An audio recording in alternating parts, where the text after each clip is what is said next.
श्री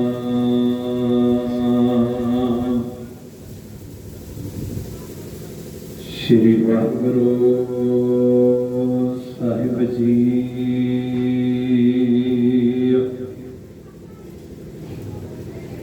फिरत फिरत प्रभ आया, परिया तौ शरणाए। नानक की प्रभ बेनती, अपनी भगति दाय। तू मेरो मेर पर्वत स्वामी, होठ गही मैं तेरी। ना तुम डोलो ना तुम गिरते, रख लीनी हर मेरी। हम अवगुण भरे गुण नाही, अमृत छाड़ विख विख खाई। माया मोह भरम भै भूले, सुत दाता स्यों प्रीत लगाई। एक उत्तम पंथ सुनियो गुर संगता, तह निलंत जम त्रास मिटाई। एक अरदास पाठ कीरत की, गुर रामदास रखो शरणाई। एक अरदास पाठ कीरत की, गुर रामदास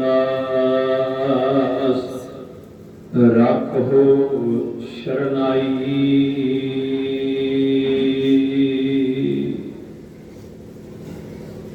सतगुरु गुरु ग्रंथ ਸਾਹਿਬ महाराज जी की पावन पवित्र हजूरी दे विच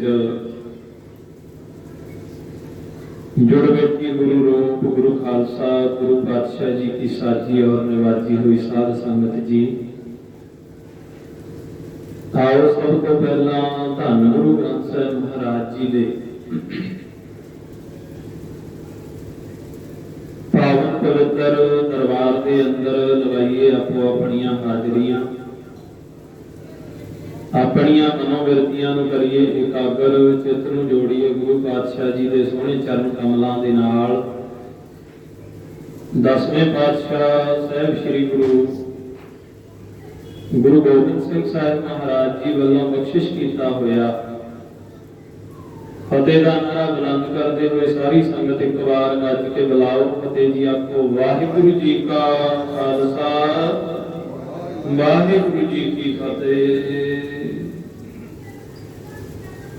सतगुरु गुरु नानक देव महाराज जी ने सिख पंथ का जगत के अंदर पातशाह जी ने उपजना किया है। दुनिया के अंदर गुरु नानक देव महाराज जी ने सिख पंथ चलाना किया। सानू सिख्यार्थी बना के पूरी दुनिया संगत नूं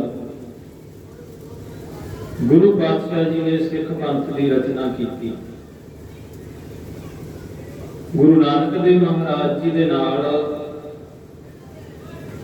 भाई मरदाना जी ने बड़ा सोहना योगदान पाया, जिन्हों ने कि उम्र के 46 साल ला के समुची मानवता की सेवा की है। थोड़ा जा गुरु नानक देव महाराज जी के जीवन के वल ध्यान मार लीए। ਬਾਅਦ ਦੇ ਵਿੱਚ ਆਪਾਂ ਮਰਦਾਨਾ ਜੀ ਦੇ ਜੀਵਨ ਦੇ ਨਾਲ ਅੱਜ ਵਿਚਾਰ ਸਾਂਝੀ ਕਰਨੀ ਹੈ। ਜੀਵਨ ਦਾ ਉਹਨਾਂ ਦਾ ਜੋ ਪੜਾਅ ਹੈ, ਜੋ ਗੁਰੂ ਨਾਨਕ ਦੇਵ ਮਹਾਰਾਜ ਜੀ ਦੇ ਨਾਲ ਉਹਨਾਂ ਨੇ ਬਤੀਤ ਕੀਤਾ ਸਮਾਂ, ਉਹਦੇ ਬਾਰੇ ਦੇ ਵਿੱਚ ਆਪਾਂ ਸਾਰਿਆਂ ਨੇ ਵਿਚਾਰ ਕਰਨੀ ਹੈ। ਹੁਣ ਗੁਰੂ ਨਾਨਕ ਦੇਵ ਮਹਾਰਾਜ ਜੀ ਦਾ ਅਸਲ ਦੇ ਵਿੱਚ ਜਿਹੜਾ ਜੰਪਲ ਨਗਰ ਹੈ ਨਾ ਸੰਗਤ ਜੀ, ਜਾਂ ਐ ਕਹੀਏ ਉਹਨਾਂ ਦੇ ਪੜਦਾਦੇ ਭਾਈ ਸਾਹਿਬ ਭਾਈ ਕਲਪਤ ਰਾਏ ਜੀ, ਉਹਨਾਂ ਦਾ ਜਿਹੜਾ ਅਸਲ ਨਗਰ ਹੈ ਉਹ ਪਹੂਗੰਡ ਪਿੰਡ ਹੈ। ਭਿੱਖੀ ਪਿੰਡ, ਪਹੂਗੰਡ, ਇਹ ਤਰਨਤਾਰਨ ਵੱਲ ਦੇ ਪਿੰਡ ਨੇ ਸਾਰੇ। ਪਹੂਗੰਡ ਦੇ ਵਿੱਚ ਗੁਰੂ ਨਾਨਕ ਜੀ ਦੇ ਪੜਦਾਦਾ ਕਲਪਤ ਰਾਏ ਜੀ ਰਹਿੰਦੇ ਸਨ, ਜਿਨ੍ਹਾਂ ਦੀ ਪੀੜ੍ਹੀ ਦੇ ਵਿੱਚ ਕਹਿ ਲਈਏ, ਘਰ ਦੇ ਵਿੱਚ ਕਹਿ ਲਈਏ, ਗੁਰੂ ਨਾਨਕ ਦੇਵ ਮਹਾਰਾਜ ਜੀ ਦਾ ਜਨਮ ਹੋਇਆ। ਬਾਅਦ ਦੇ ਵਿੱਚ ਇਹ ਪਰਿਵਾਰ ਰਾਏ ਭੋਏ ਦੀ ਤਲਵੰਡੀ ਚਲਿਆ ਗਿਆ। ਹੁਣ ਤਲਵੰਡੀ ਜਾਣ ਦਾ ਵੀ ਥੋੜਾ ਜਿਹਾ ਕਾਰਨ ਸਾਂਝਾ ਕਰ ਲਈਏ। ਗੁਰੂ ਨਾਨਕ ਦੇਵ ਮਹਾਰਾਜ ਜੀ ਦੇ ਪਿਤਾ ਜੀ ਕਲਿਆਣ ਦਾਸ ਜੀ, ਜਿਨ੍ਹਾਂ ਨੂੰ ਆਮ ਮਹਿਤਾ ਕਾਲੂ ਕਹਿ ਦਿੰਦੇ ਆਪਾਂ, ਕਲਿਆਣ ਦਾਸ ਜੀ ਸੁਲਤਾਨਪੁਰ ਲੋਧੀ ਦੇ ਕਾਲਜ ਦੇ ਵਿੱਚ ਪੜ੍ਹੇ ਸਨ। ਉਸ ਸਮੇਂ ਵਿਦਿਆਲਿਆ ਕਿਹਾ ਜਾਂਦਾ ਸੀ, ਬੜਾ ਮਸ਼ਹੂਰ ਪੰਜਾਬ ਦੇ ਵਿੱਚ ਕਹਿ ਲਈਏ ਵਿਦਿਆਲਿਆ ਸੀ। ਇੱਕੋ ਇੱਕ ਵਿਦਿਆਲਿਆ ਪੂਰੇ ਪੰਜਾਬ ਦੇ ਵਿੱਚ, ਜਿਹੜਾ ਸੁਲਤਾਨਪੁਰ ਲੋਧੀ ਦੇ ਵਿੱਚ ਸੀ ਉਸ ਸਮੇਂ। ਉੱਥੇ ਪੜ੍ਹਿਆ ਕਰਦੇ ਗੁਰੂ ਨਾਨਕ ਪਾਤਸ਼ਾਹ ਦੇ ਪਿਤਾ ਜੀ ਕਲਿਆਣ ਦਾਸ ਮਹਿਤਾ ਕਾਲੂ ਜੀ। ਤੇ ਇਹਨਾਂ ਦੇ ਕਲਾਸ ਦੇ ਵਿੱਚ ਹੀ ਕਹਿ ਲਈਏ, ਜਮਾਤ ਦੇ ਵਿੱਚ ਹੀ ਇੱਕ ਰਾਇਆਂ ਦਾ ਪੁੱਤਰ, ਜਿਹਦੇ ਕੋਲ ਬੜੀ ਜ਼ਮੀਨ ਜਾਇਦਾਦ ਸੀ, ਉਹ ਵੀ ਇਸੇ ਕਲਾਸ ਦੇ ਵਿੱਚ ਪੜ੍ਹਿਆ ਕਰਦੇ ਸੀ। ਰਾਏ ਬੁਲਾਰ ਜੀ, ਜਿਨ੍ਹਾਂ ਦਾ ਇਤਿਹਾਸ ਦੇ ਵਿੱਚ ਨਾਮ ਆਉਂਦਾ ਹੈ। ਹੁਣ ਰਾਏ ਬੁਲਾਰ ਤੇ ਧੰਨ ਗੁਰੂ ਨਾਨਕ ਦੇਵ ਮਹਾਰਾਜ ਜੀ ਦੇ ਪਿਤਾ ਜੀ ਇੱਕੋ ਕਲਾਸ ਦੇ ਵਿੱਚ ਪੜ੍ਹੇ। ਕਲਿਆਣ ਦਾਸ ਜੀ ਸਧਾਰਨ ਪਰਿਵਾਰ ਦੇ ਵਿੱਚੋਂ ਨੇ, ਤੇ ਜਿਹੜਾ ਰਾਏ ਬੁਲਾਰ ਹੈ ਰਾਇਆਂ ਦਾ ਪੁੱਤਰ, ਜਿਨ੍ਹਾਂ ਕੋਲ ਬੜੀ ਜ਼ਮੀਨ ਜਾਇਦਾਦ, ਬੜਾ ਕੁਝ ਹੈ। ਇੱਥੇ ਪੜ੍ਹਾਈ ਜਦੋਂ ਪੂਰੀ ਹੋਈ, ਕਲਿਆਣ ਦਾਸ ਜੀ ਘਰ ਵਾਪਸ ਆਏ ਤੇ ਰਾਏ ਇਹਨਾਂ ਦਾ ਪੁੱਤਰ ਰਾਏ ਬੁਲਾਰ ਵੀ ਘਰ ਦੇ ਵਿੱਚ ਵਾਪਸ ਆਇਆ।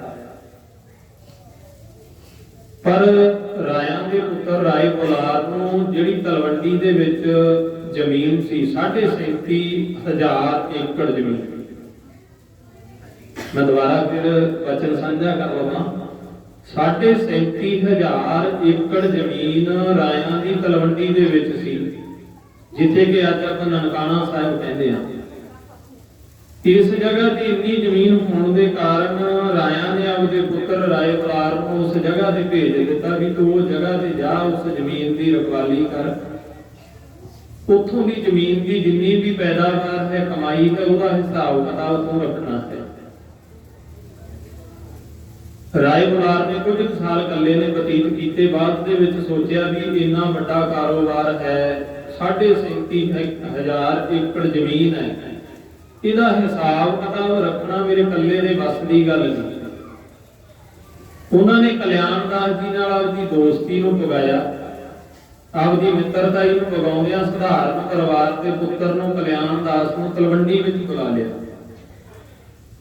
ਉੱਥੇ ਬੁਲਾ ਕੇ ਪਟਵਾਰੀ ਦੀ ਨੌਕਰੀ ਦੇ ਦਿੱਤੀ। ਦੇਖੋ, ਜਿਹੜਾ ਮਹਿਤਾ ਕਾਲੂ ਨਾਮ ਲੱਗਦਾ, ਮਹਿਤਾ ਕਾਲੂ ਜੀ ਦੇ ਮੂਹਰੇ ਲਾਉਂਦੇ ਆਪਾਂ, ਉਹ ਪਟਵਾਰੀ ਨੂੰ ਕਿਹਾ ਜਾਂਦਾ ਸੀ ਉਹਨਾਂ ਸਮਿਆਂ ਦੇ ਵਿੱਚ। ਮਹਿਤਾ ਨਾਮ ਤਾਂ ਲੱਗਿਆ, ਪਟਵਾਰੀ ਨੂੰ ਮਹਿਤਾ ਕਿਹਾ ਜਾਂਦਾ ਸੀ। ਤੇ ਕਲਿਆਣ ਦਾਸ ਉਹਨਾਂ ਦਾ ਅਸਲ ਪੂਰਾ ਨਾਮ ਸੀ ਤੇ ਕਾਲੂ ਛੋਟਾ ਨਾਮ ਸੀ। ਇੱਕ ਇਹਨਾਂ ਦੇ ਛੋਟੇ ਭਾਈ ਹੋਏ ਆ ਗੁਰੂ ਨਾਨਕ ਦੇਵ ਮਹਾਰਾਜ ਜੀ ਦੇ ਚਾਚਾ ਜੀ, ਉਹਨਾਂ ਦਾ ਨਾਮ ਸੀ ਲਾਲ ਚੰਦ ਲਾਲੂ। ਕਾਲੂ ਤੇ ਲਾਲੂ ਦੋਨੇ ਭਾਈ ਸੀ।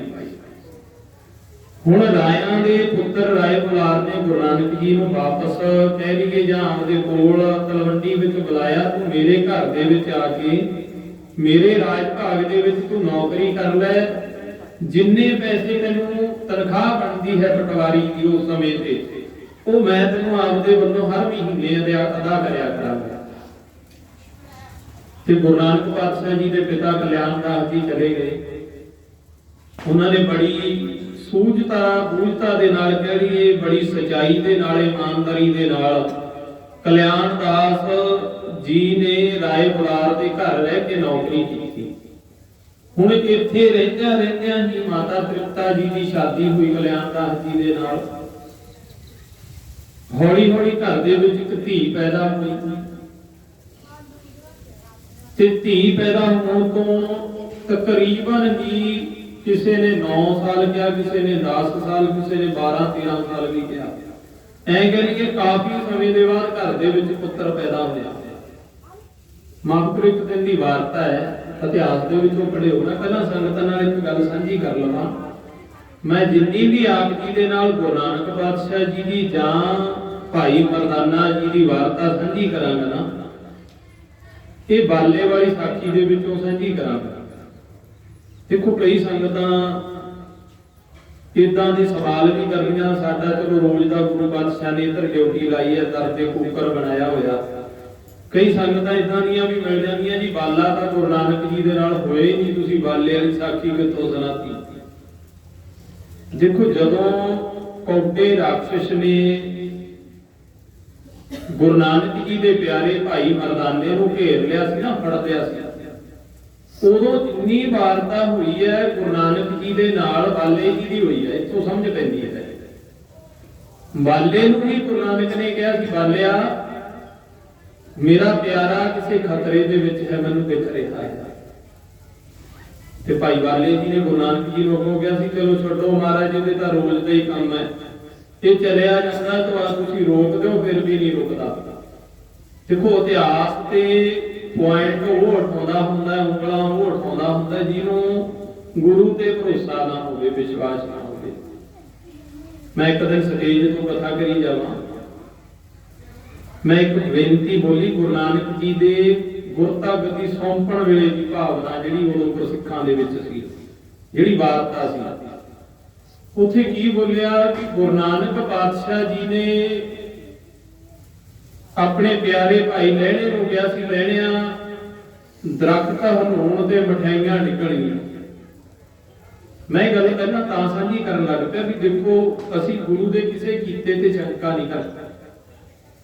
ਅਸੀਂ ਜੋ ਗੁਰੂ ਕਹਿੰਦਾ ਹੈ ਉਹ ਕਰਦਾ ਹੈ, ਜਾਂ ਜੋ ਗੁਰੂ ਨੇ ਕੀਤਾ ਹੈ ਉਹਨੂੰ ਅਸੀਂ ਸਵੀਕਾਰ ਕਰਨਾ ਹੈ, ਮੰਨਣਾ ਹੈ। ਜੇ ਉਹਦੇ ਤੇ ਕਿੰਤੂ ਪ੍ਰੰਤੂ ਕਰਨ ਲੱਗ ਪਏ ਤਾਂ ਸਮਝੋ ਗੁਰੂ ਦੇ ਪਿਆਰ ਵਾਲੇ ਨਹੀਂ ਬਣ ਸਕਦੇ। ਅੱਜ ਕੱਲ ਜ਼ਿਆਦਾਤਰ ਸਾਡੇ ਵਿੱਚ ਸਿੱਖਾਂ ਦੇ ਵਿੱਚ ਕਹਿ ਲਈਏ ਕਿੰਤੂ ਪ੍ਰੰਤੂ ਹੋ ਗਈ ਇੱਕ ਦੂਜੇ ਦੇ ਉੱਪਰ, ਤਾਂ ਹੀ ਸਾਡੇ ਧਰਮ ਦੇ ਵਿੱਚ ਥੋੜਾ ਬਦਲਾਅ ਜਾਂ ਚੇਂਜਿੰਗ ਆ ਗਈ। ਅਸੀਂ ਇੱਕ ਦੂਜੇ ਨੂੰ ਪਿੱਛੇ ਖਿੱਚਣ ਦੀ ਕੋਸ਼ਿਸ਼ ਕਰਦੇ ਹਾਂ। ਜਦੋਂ ਮੈਂ ਇਹ ਵਾਰਤਾ ਬੋਲ ਕੇ ਵੀ ਗੁਰੂ ਨਾਨਕ ਪਾਤਸ਼ਾਹ ਜੀ ਨੇ ਕਿਹਾ ਮਰਦਾਨਿਆਂ ਦਰਖਤ ਹਨੂਣ ਦੇ ਭਾਈ ਮਠਿਆਈਆਂ ਡਿੱਗ ਪੈਣਗੀਆਂ, ਉੱਥੇ ਕਹਿੰਦੇ ਬਾਬਾ ਸ਼੍ਰੀ ਚੰਦ ਜੀ ਵਰਗਿਆਂ ਨੂੰ ਵੀ ਪਹਿਲਾਂ ਪੁੱਛਿਆ ਗੁਰੂ ਨਾਨਕ ਨੇ, ਕਹਿੰਦੇ ਤੁਸੀਂ ਹਨੂਣ ਦਿਓ। ਉਹ ਬਾਬਾ ਸ਼੍ਰੀ ਚੰਦ ਕਹਿੰਦਾ ਬਾਪੂ ਕਦੇ ਦਰਖਤਾਂ ਤੋਂ ਮਠਿਆਈਆਂ ਨਹੀਂ ਡਿੱਗਦੀਆਂ ਹੁੰਦੀਆਂ, ਦਰਖਤਾਂ ਤੋਂ ਤੁੱਕੇ ਡਿੱਗਦੇ ਹੁੰਦੇ ਆ, ਕਿਕਰਾਂ ਤੋਂ ਕਦੇ ਗੁਲਾਬ ਜਾਮਣਾ ਨਹੀਂ ਡਿੱਗਦੀਆਂ। ਤੇ ਉਸ ਟਾਈਮ ਤੇ ਬਾਬੇ ਲਖਮੀ ਦਾਸ ਨੂੰ ਵੀ ਪੁੱਛਿਆ ਗੁਰੂ ਨਾਨਕ ਜੀ ਨੇ, ਲਖਮੀ ਦਾਸਾ ਤੇਰੀ ਕੀ ਵਿਚਾਰ ਹੈ ਭਾਈ? ਉਹ ਕਹਿਣ ਲੱਗਿਆ ਬਾਪੂ ਵੱਡੇ ਭਾਈ ਨੇ ਸੱਚ ਕਿਹਾ, ਤੁਸੀਂ ਅੱਜ ਵਾਕਈ ਪਾਗਲ ਹੋ ਚੁੱਕੇ ਹੋ, ਤੁਹਾਡੇ ਦਿਮਾਗ ਦੇ ਵਿੱਚ ਅੱਜ ਫਰਕ ਪੈ ਚੁੱਕਿਆ। ਕਦੇ ਵੀ ਦਰਖਤਾਂ ਤੋਂ ਮਠਿਆਈਆਂ ਨਹੀਂ ਡਿੱਗਦੀਆਂ। ਫਿਰ ਲੈਣੇ ਨੂੰ ਕਿਹਾ, ਲੈਣੇ ਤੇਰੀ ਕੀ ਵਿਚਾਰ ਹੈ ਭਾਈ? ਦੇਖੋ ਇੱਕ ਗੱਲ ਨੂੰ ਨੋਟ ਕਰੋ, ਗੁਰੂ ਪ੍ਰਤਿਆਵਾ ਲੈਂਦੇ ਆ, ਗੁਰੂ ਅੱਜ ਵੀ ਪ੍ਰਤਿਆਵਾ ਲੈਂਦੇ ਆ ਸਿੱਖਾਂ ਦਾ। ਉਹਨਾਂ ਸਮਿਆਂ ਤੇ ਵੀ ਗੁਰੂ ਨੇ ਪਰਖ ਕੀਤੀ ਹੈ ਸਿੱਖਾਂ ਦੀ। ਜੇ ਪਰਖ ਨਾ ਕੀਤੀ ਹੁੰਦੀ ਲੈਣੇ ਨੂੰ ਗੁਰਤਾ ਗੱਦੀ ਕਦੋਂ ਮਿਲਣੀ ਸੀ? ਆਪਦੇ ਪੁੱਤਰ ਨੂੰ ਉੱਤਰਾਧਿਕਾਰੀ ਬਣਾ ਕੇ ਜਾਂਦੇ, ਇਸ ਗੱਦੀ ਦੇ ਮਾਲਕ ਬਣਾ ਕੇ ਜਾਂਦੇ। ਆਪਦੇ ਪੁੱਤਰ ਬਾਬਾ ਸ਼੍ਰੀ ਚੰਦ ਨੂੰ ਗੁਰਤਾ ਗੱਦੀ ਤੇ ਬਿਠਾਉਂਦੇ ਜੇ ਪਰਖ ਨਾ ਕੀਤੀ ਹੁੰਦੀ। ਗੱਲ ਪਰਖ ਤੇ ਹੈ। ਜਾਂ ਸਿੱਖ ਦਾ ਤੇ ਗੁਰੂ ਦਾ ਹੁਕਮ ਦੇ ਨਾਲ ਮੰਨਣ ਦੇ ਨਾਲ ਪਿਆਰ ਬਣਦਾ ਹੈ। ਜੇ ਸਿੱਖ ਗੁਰੂ ਦਾ ਹੁਕਮ ਮੰਨਦਾ ਨਾ ਤਾਂ ਹੀ ਸਿੱਖ ਦਾ ਤੇ ਗੁਰੂ ਦਾ ਪਿਆਰ ਬਣਨਾ ਹੈ। ਇੱਕ ਗੱਲ ਆਪਾਂ ਗੁਰਬਾਣੀ ਜਿਹਨੂੰ ਸਾਰੇ ਪੜ੍ਹਦੇ ਆ ਨਾ ਜੀ, ਅੰਮ੍ਰਿਤ ਵੇਲੇ ਸਾਰੇ ਬਾਣੀ ਪੜ੍ਹਦੇ ਆ, ਬਹੁਤੀਆਂ ਸੰਗਤਾਂ ਵਿੱਚ ਬੈਠੀਆਂ ਨਜ਼ਰੀਆਂ ਹੋਈਆਂ ਜਿਹੜੇ ਬਾਣੀ ਪੜ੍ਹਨ ਵਾਲੇ ਆ।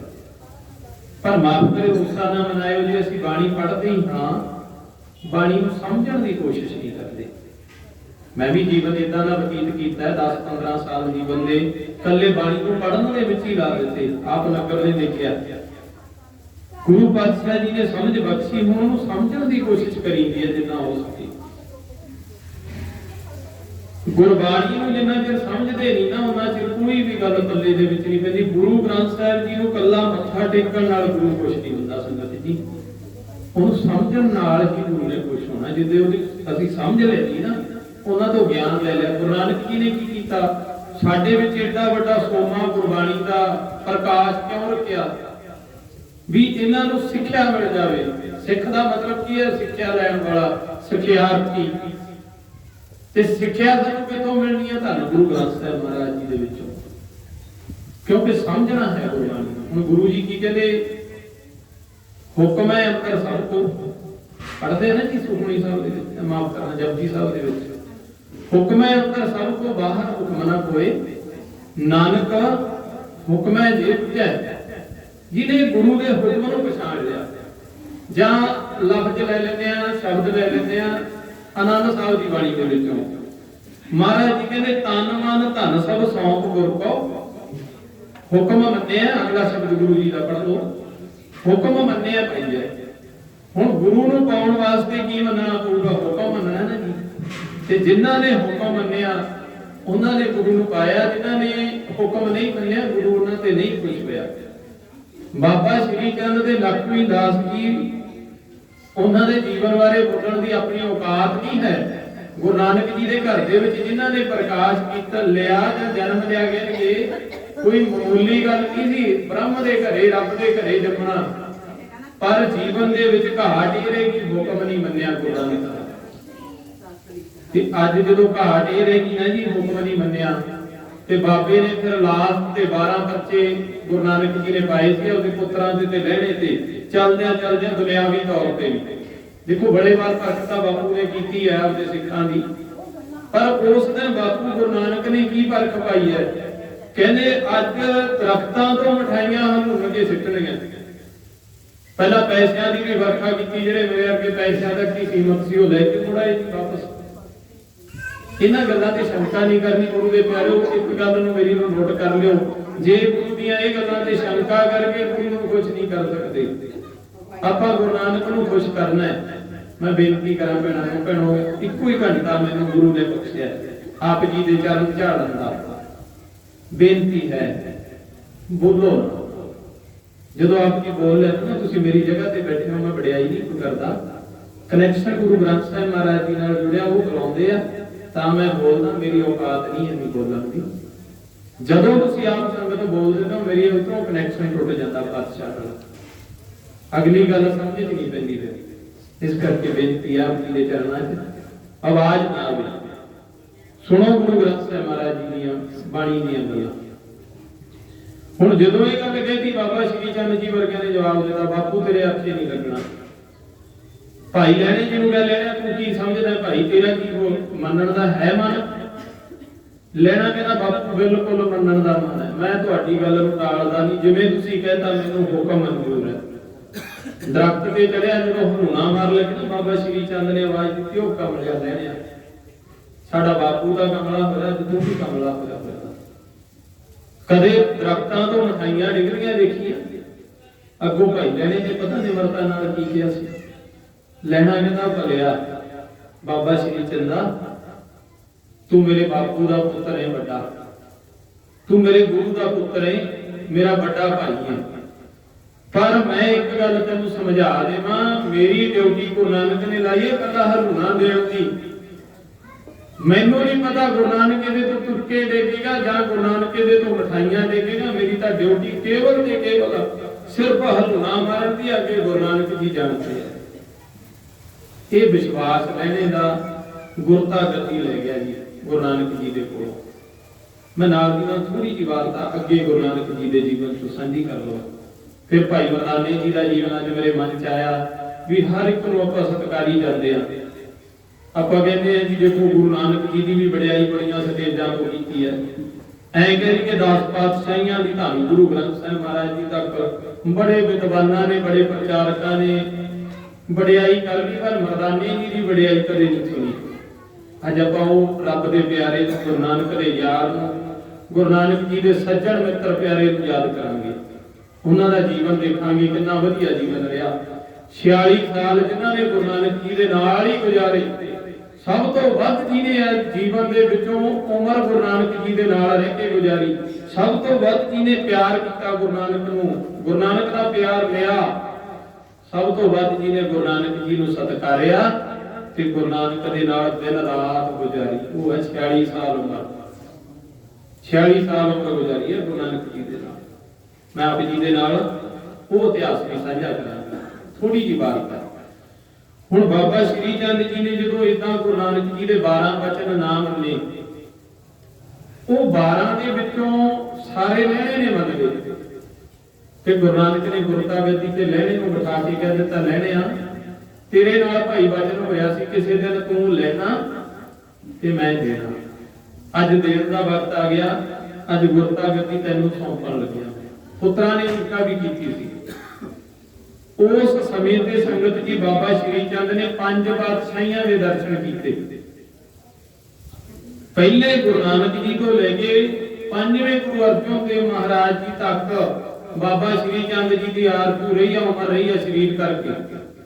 क्योंकि जो सुखमनी साहब जी की बाणी पढ़ते हैं ना, उत्थे एक श्लोक रचिया गया, आद सच जुगाद सच है भेद सच नानक होसी भेद सच। जपजी साहब की भी सच है, उत्थे भेद सच है। ते गुरु नानक जी के पुत्र बाबा श्री चंद गुरु अर्जन देव महाराज जी को अमृतसर साहब की धरती ते आए थे उस समय। ते बाबा श्री चंद जी को कहा, तुसी मेरे गुरु पातशाह दे पुत्र हो, मेरे बड़े सखा, मेरे भरा हो, तुसी बाणी दे विच कुछ आपदा नाम रख जाओ, लिख जाओ। तो कहंदे नहीं पातशाह, साडी एडी औकात नहीं जे किते एडी वड्डी साडे विच पहुंच हुंदी तां गुरु नानक गुरता गद्दी सानूं दे दिंदा। उस टाइम ते फिर गुरु अर्जन देव महाराज सुखमनी साहब की बाणी की रचना कर रहे थे। फिर भी सतगुरां दे कहण ते उन्होंने केवल ते केवल भी नूं भे कर दिता, पर शब्द गुरु नानक दा ही वरतिया, आप दा शब्द नहीं कोई वरतिया। तां पता लगदा 5 पातशाहियां दे दर्शन बाबा श्री चंद जी ने कीते। हुण जिस वक्त चौथे पातशाह कोल आए सी, क्योंकि बार-बार आउंदे रहे, जे तीजे गुरु जी आए तां गोविंदवाल साहब की धरती ते बाबा श्री चंद जी गए आ। जे चौथे पातशाह चक रामदासपुर अमृतसर साहिब की धरती ते सुभाए मान ते चौथे पातशाह दे भी दर्शन कीते। 5वें गुरु अर्जन देव महाराज जी दे भी दर्शन कीते बाबा श्री चंद जी ने। हुण जदों चौथे पातशाह कोल गए ना, ते चौथे पातशाह गुरु रामदास महाराज जी दा जिहड़ा दाड़ा सी ना संगत जी, बड़ा लंबा सी।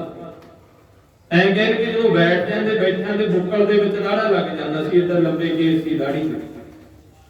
ਤੇ ਬਾਬਾ ਸ਼੍ਰੀ ਚੰਦ ਜੀ ਦਾ ਮਖੌਲ ਕਰਨ ਦਾ ਸੁਭਾਅ ਸੀ।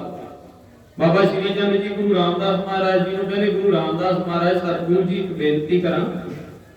ਗੁਰੂ ਪਾਤਸ਼ਾਹ ਜੀ ਕਹਿੰਦੇ, ਹਾਂਜੀ ਦੱਸੋ, ਤੁਹਾਡੀਆਂ ਤਾਂ ਮੈਂ ਸਾਰੀਆਂ ਗੱਲਾਂ ਸੁਣਨ ਲਈ ਤਿਆਰ ਹਾਂ, ਕਿਉਂਕਿ ਤੁਸੀਂ ਮੇਰੇ ਗੁਰੂ ਨਾਨਕ ਦੇ ਦਰਸ਼ਨ ਕੀਤੇ ਨੇ, ਤੁਸੀਂ ਮੇਰੇ ਗੁਰੂ ਨਾਨਕ ਜੀ ਦੇ ਨਾਲ ਵਿਚਰੇ ਹੋ, ਮੈਂ ਉਹਨਾਂ ਦੀਆਂ ਗੱਲਾਂ ਤੁਹਾਡੇ ਨਾਲ ਬੈਠ ਕੇ ਤਾਂ ਕਰਨੀਆਂ ਮੇਰਾ ਮਨ ਕਰਦਾ।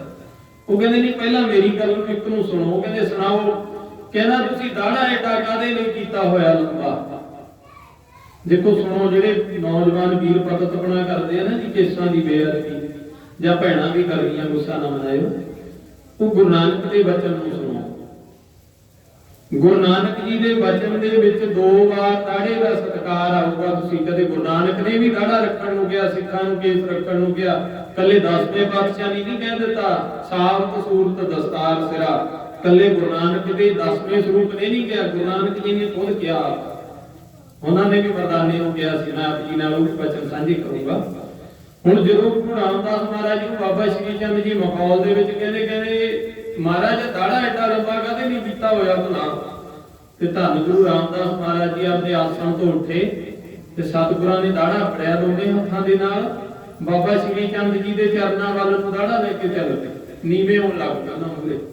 बाबा श्री चंद कहते, महाराज जी की करन लगे हो? धन गुरु रामदास महाराज जी कहते, दाड़ा मैं तां लंबा कीता, तुहाडे वर्गियां संगतां दे चरण झाड़दा इहदे नाल। आखो सतनाम श्री वाहिगुरू।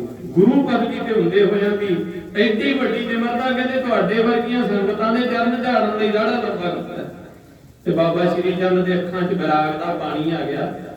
ਅੱਖਾਂ ਭਰ ਕੇ ਬਾਬਾ ਸ਼੍ਰੀ ਚੰਦ ਕਹਿੰਦੇ ਗੁਰੂ ਰਾਮਦਾਸ ਮਹਾਰਾਜ, ਜੇ ਨਿਮਰਤਾ ਲੈਣੇ ਦੇ ਅੰਦਰ ਨਾ ਹੁੰਦੀ, ਜਿਹੜੀ ਅੱਜ ਤੁਹਾਡੇ ਅੰਦਰ ਖੜੀ ਹੈ ਨਿਮਰਤਾ, ਮਹਾਰਾਜ ਜੇ ਨਿਮਰਤਾ ਲੈਣੇ ਦੇ ਅੰਦਰ ਨਾ ਹੁੰਦੀ, ਸਾਡਾ ਘਰ ਕਦੇ ਲੁੱਟੇ ਹੀ ਨਹੀਂ ਜਾਣਾ ਸੀ। ਕਹਿਣ ਦਾ ਭਾਵ, ਸਾਡੇ ਘਰ ਦੇ ਵਿੱਚ ਜੇ ਗੁਰਤਾ ਗੱਦੀ ਗੁਰੂ ਨਾਨਕ ਲੈਣੇ ਨੂੰ ਦੇ ਕੇ ਗਏ ਆ, ਤਾਂ ਨਿਮਰਤਾ ਨੂੰ ਦੇ ਕੇ ਗਏ ਆ, ਸਾਡੇ ਅੰਦਰ ਇਹ ਨਿਮਰਤਾ ਨਹੀਂ ਸੀ ਮਹਾਰਾਜ। ਨਿਮਰਤਾ ਜੇ ਸਾਡੇ ਚ ਹੁੰਦੀ, ਗੁਰਤਾ ਗੱਦੀ ਅਸੀਂ ਲੈ ਲੈਣੀ ਸੀ। ਇਸ ਕਰਕੇ ਮੈਂ ਬੇਨਤੀ ਸੰਗਤ ਦੇ ਚਰਨਾਂ 'ਚ ਪਹਿਲਾਂ ਵੀ ਕੀਤੀ ਆ ਵੀ ਗੁਰੂ ਦੇ ਅੰਦਰ, ਗੁਰੂ ਦੇ ਅੱਗੇ ਨਿਮਰਤਾ ਕੰਮ ਕਰਦੀ ਹੈ, ਗੁਰੂ ਦੇ ਘਰ ਦੇ ਵਿੱਚ ਹੰਕਾਰ ਹਉਮੈ ਕੰਮ ਨਹੀਂ ਕਰਦੀ। ਸਾਡੀ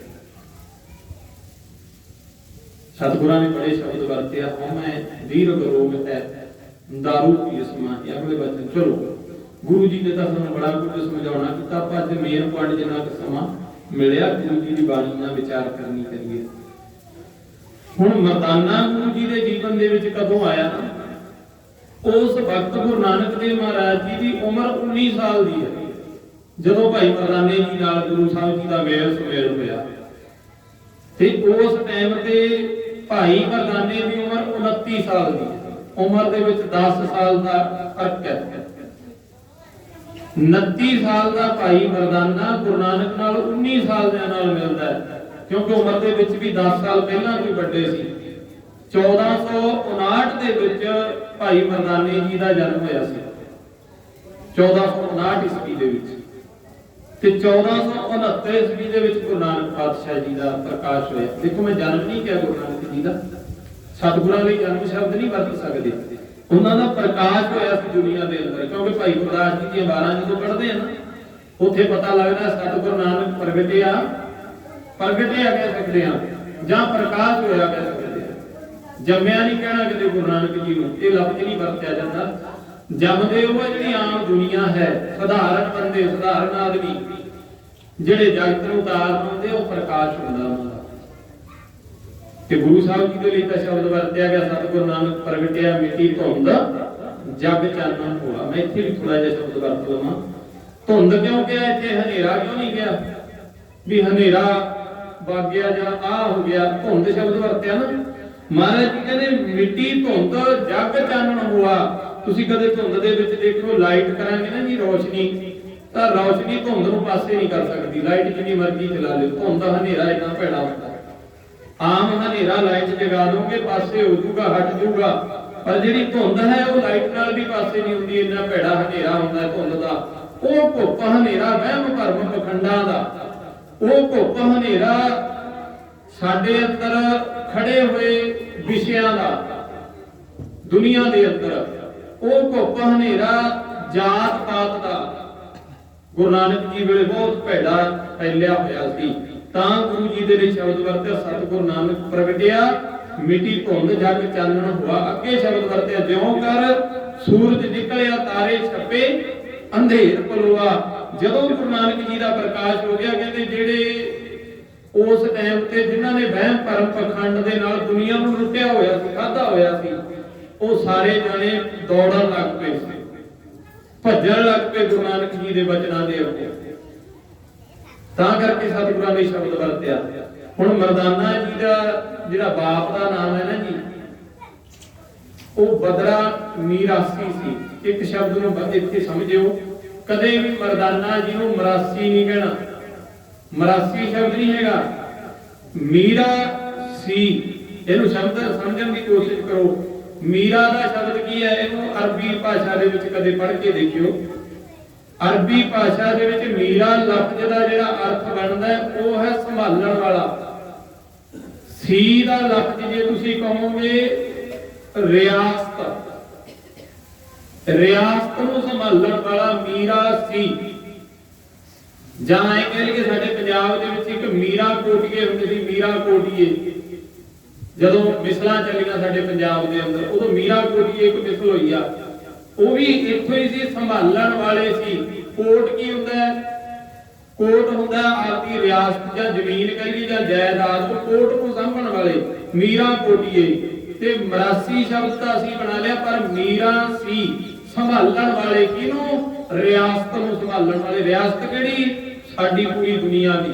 ਹੁਣ ਤਾਂ ਸ਼ਾਇਦ ਜਿਆਦੇ ਐ ਕਿ ਨੈਟ ਦਾ ਪ੍ਰਭਾਵ ਪੈ ਗਿਆ ਸਾਡੇ ਤੇ, ਜਾਂ ਹੋਰ ਅਸੀਂ ਫਾਰਵਰਡ ਤੌਰ ਤੇ ਬੋਲਣ ਲੱਗ ਗਏ, ਤਰੀਕਾ ਹੋਰ ਬਦਲ ਲਿਆ। ਪਰ ਪਹਿਲਾਂ ਕੀ ਸੀ, ਜਿਹੜਾ ਸਾਡੇ ਪਿਓ ਦਾਦੇ ਪੜਦਾਦਿਆਂ ਤੋਂ ਅੱਗੇ ਦੀਆਂ ਪੀੜ੍ਹੀਆਂ ਦਾ ਅਸੀਂ ਜਿਹੜਾ ਨਾਮ ਪੁੱਛਦੇ ਹੁੰਦੇ ਸੀ, ਜ਼ਿਆਦਾਤਰ ਮੀਰਾਂ ਸਿੰਘ ਕੋਲ ਹੀ ਜਾ ਕੇ ਪੁੱਛਦੇ ਹੁੰਦੇ ਸੀ, ਜਿਨ੍ਹਾਂ ਨੂੰ ਡੂਮ ਕਿਹਾ ਜਾਂਦਾ। ਡੂਮਾਂ ਕੋਲ ਸਾਡਾ ਰਿਕਾਰਡ ਹੁੰਦਾ ਸੀ ਪੂਰੇ ਦਾ ਪੂਰਾ, ਉਹਨਾਂ ਨੂੰ ਅਸੀਂ ਪੁੱਛਦੇ, ਸਾਡੇ ਪਿਓ ਦਾ ਨਾਮ, ਸਾਡੇ ਦਾਦੇ ਦਾ, ਸਾਡੇ ਪੜਦਾਦੇ ਦਾ, ਉਹਦੇ ਪਿਓ ਦਾ ਨਾਮ, ਉਹਦੇ ਪਿਓ ਦਾ, ਐ ਕਹਿੰਦੇ ਜਵਾਨੀ ਯਾਦ ਹੁੰਦਾ ਸੀ ਉਹਨਾਂ ਦੇ 10-10 20-20 ਪੀੜ੍ਹੀਆਂ ਦਾ ਨਾਮ, ਫਲਾਣੇ ਦਾ ਫਲਾਣਾ ਸਿੰਘ, ਫਲਾਣੇ ਦਾ ਫਲਾਣਾ, ਤਾਂ ਨਾਮ ਉਹਨਾਂ ਦਾ ਉਸ ਟਾਈਮ ਤੇ ਨਾਮ ਪਿਆ ਸੀ ਮੀਰਾਂ ਸੀ। ਤੇ ਗੁਰੂ ਪਾਤਸ਼ਾਹ ਜੀ ਉਹਨਾਂ ਨੂੰ ਕਦੇ ਐ ਨਹੀਂ ਸਮਝਿਆ ਸੀ ਤੂੰ ਡੂਮਾਂ ਦਾ ਪੁੱਤਰ ਹੈ। ਹੁਣ ਜਦੋਂ ਭਾਈ ਸਾਹਿਬ ਭਾਈ ਬਦਰੇ ਮੀਰਾਂ ਸੀ ਦਾ ਪੁੱਤਰ ਮਰਦਾਨਾ ਗੁਰੂ ਨਾਲ ਮਿਲਦਾ ਨਾ, ਇਹਨਾਂ ਦੀ ਮਾਤਾ ਦਾ ਨਾਮ ਲੱਖੋ ਸੀ।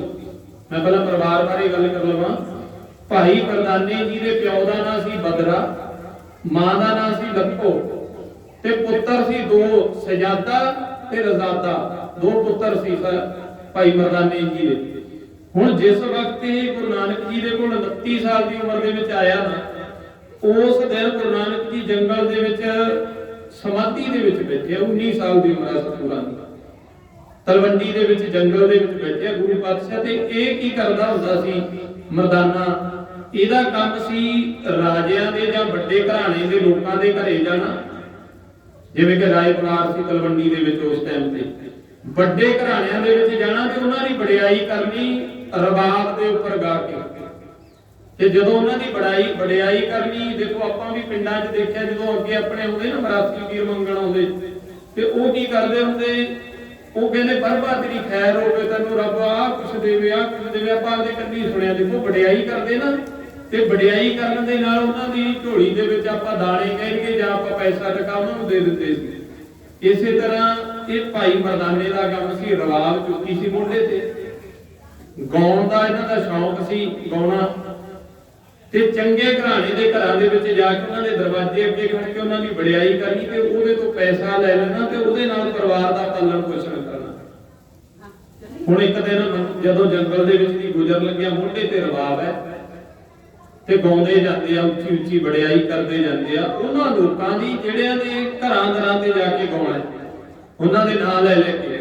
ਤੇ ਗੁਰੂ ਨਾਨਕ ਪਾਤਸ਼ਾਹ ਜੀ ਦੇ ਕੰਨੀ ਆਵਾਜ਼ ਪਈ ਨਾ, 19 ਸਾਲ ਦੇ ਆ ਪਾਤਸ਼ਾਹ, ਤੇ ਮਹਾਰਾਜ ਜੀ ਨੇ ਸਮਾਧੀ ਅੱਖਾਂ ਖੋਲੀਆਂ, ਅੱਖਾਂ ਖੋਲ ਕੇ ਜਦੋਂ ਤੱਕਿਆ ਵੀ ਇਹ ਕੌਣ ਹੈ, ਮਹਾਰਾਜ ਜੀ ਕੋਲ ਬੁਲਾਇਆ, ਕਹਿੰਦੇ ਉਹ ਭਲਿਆ ਗੁਰਮੁਖਾ ਕਿੱਧਰ ਚੱਲਿਆ ਭਾਈ।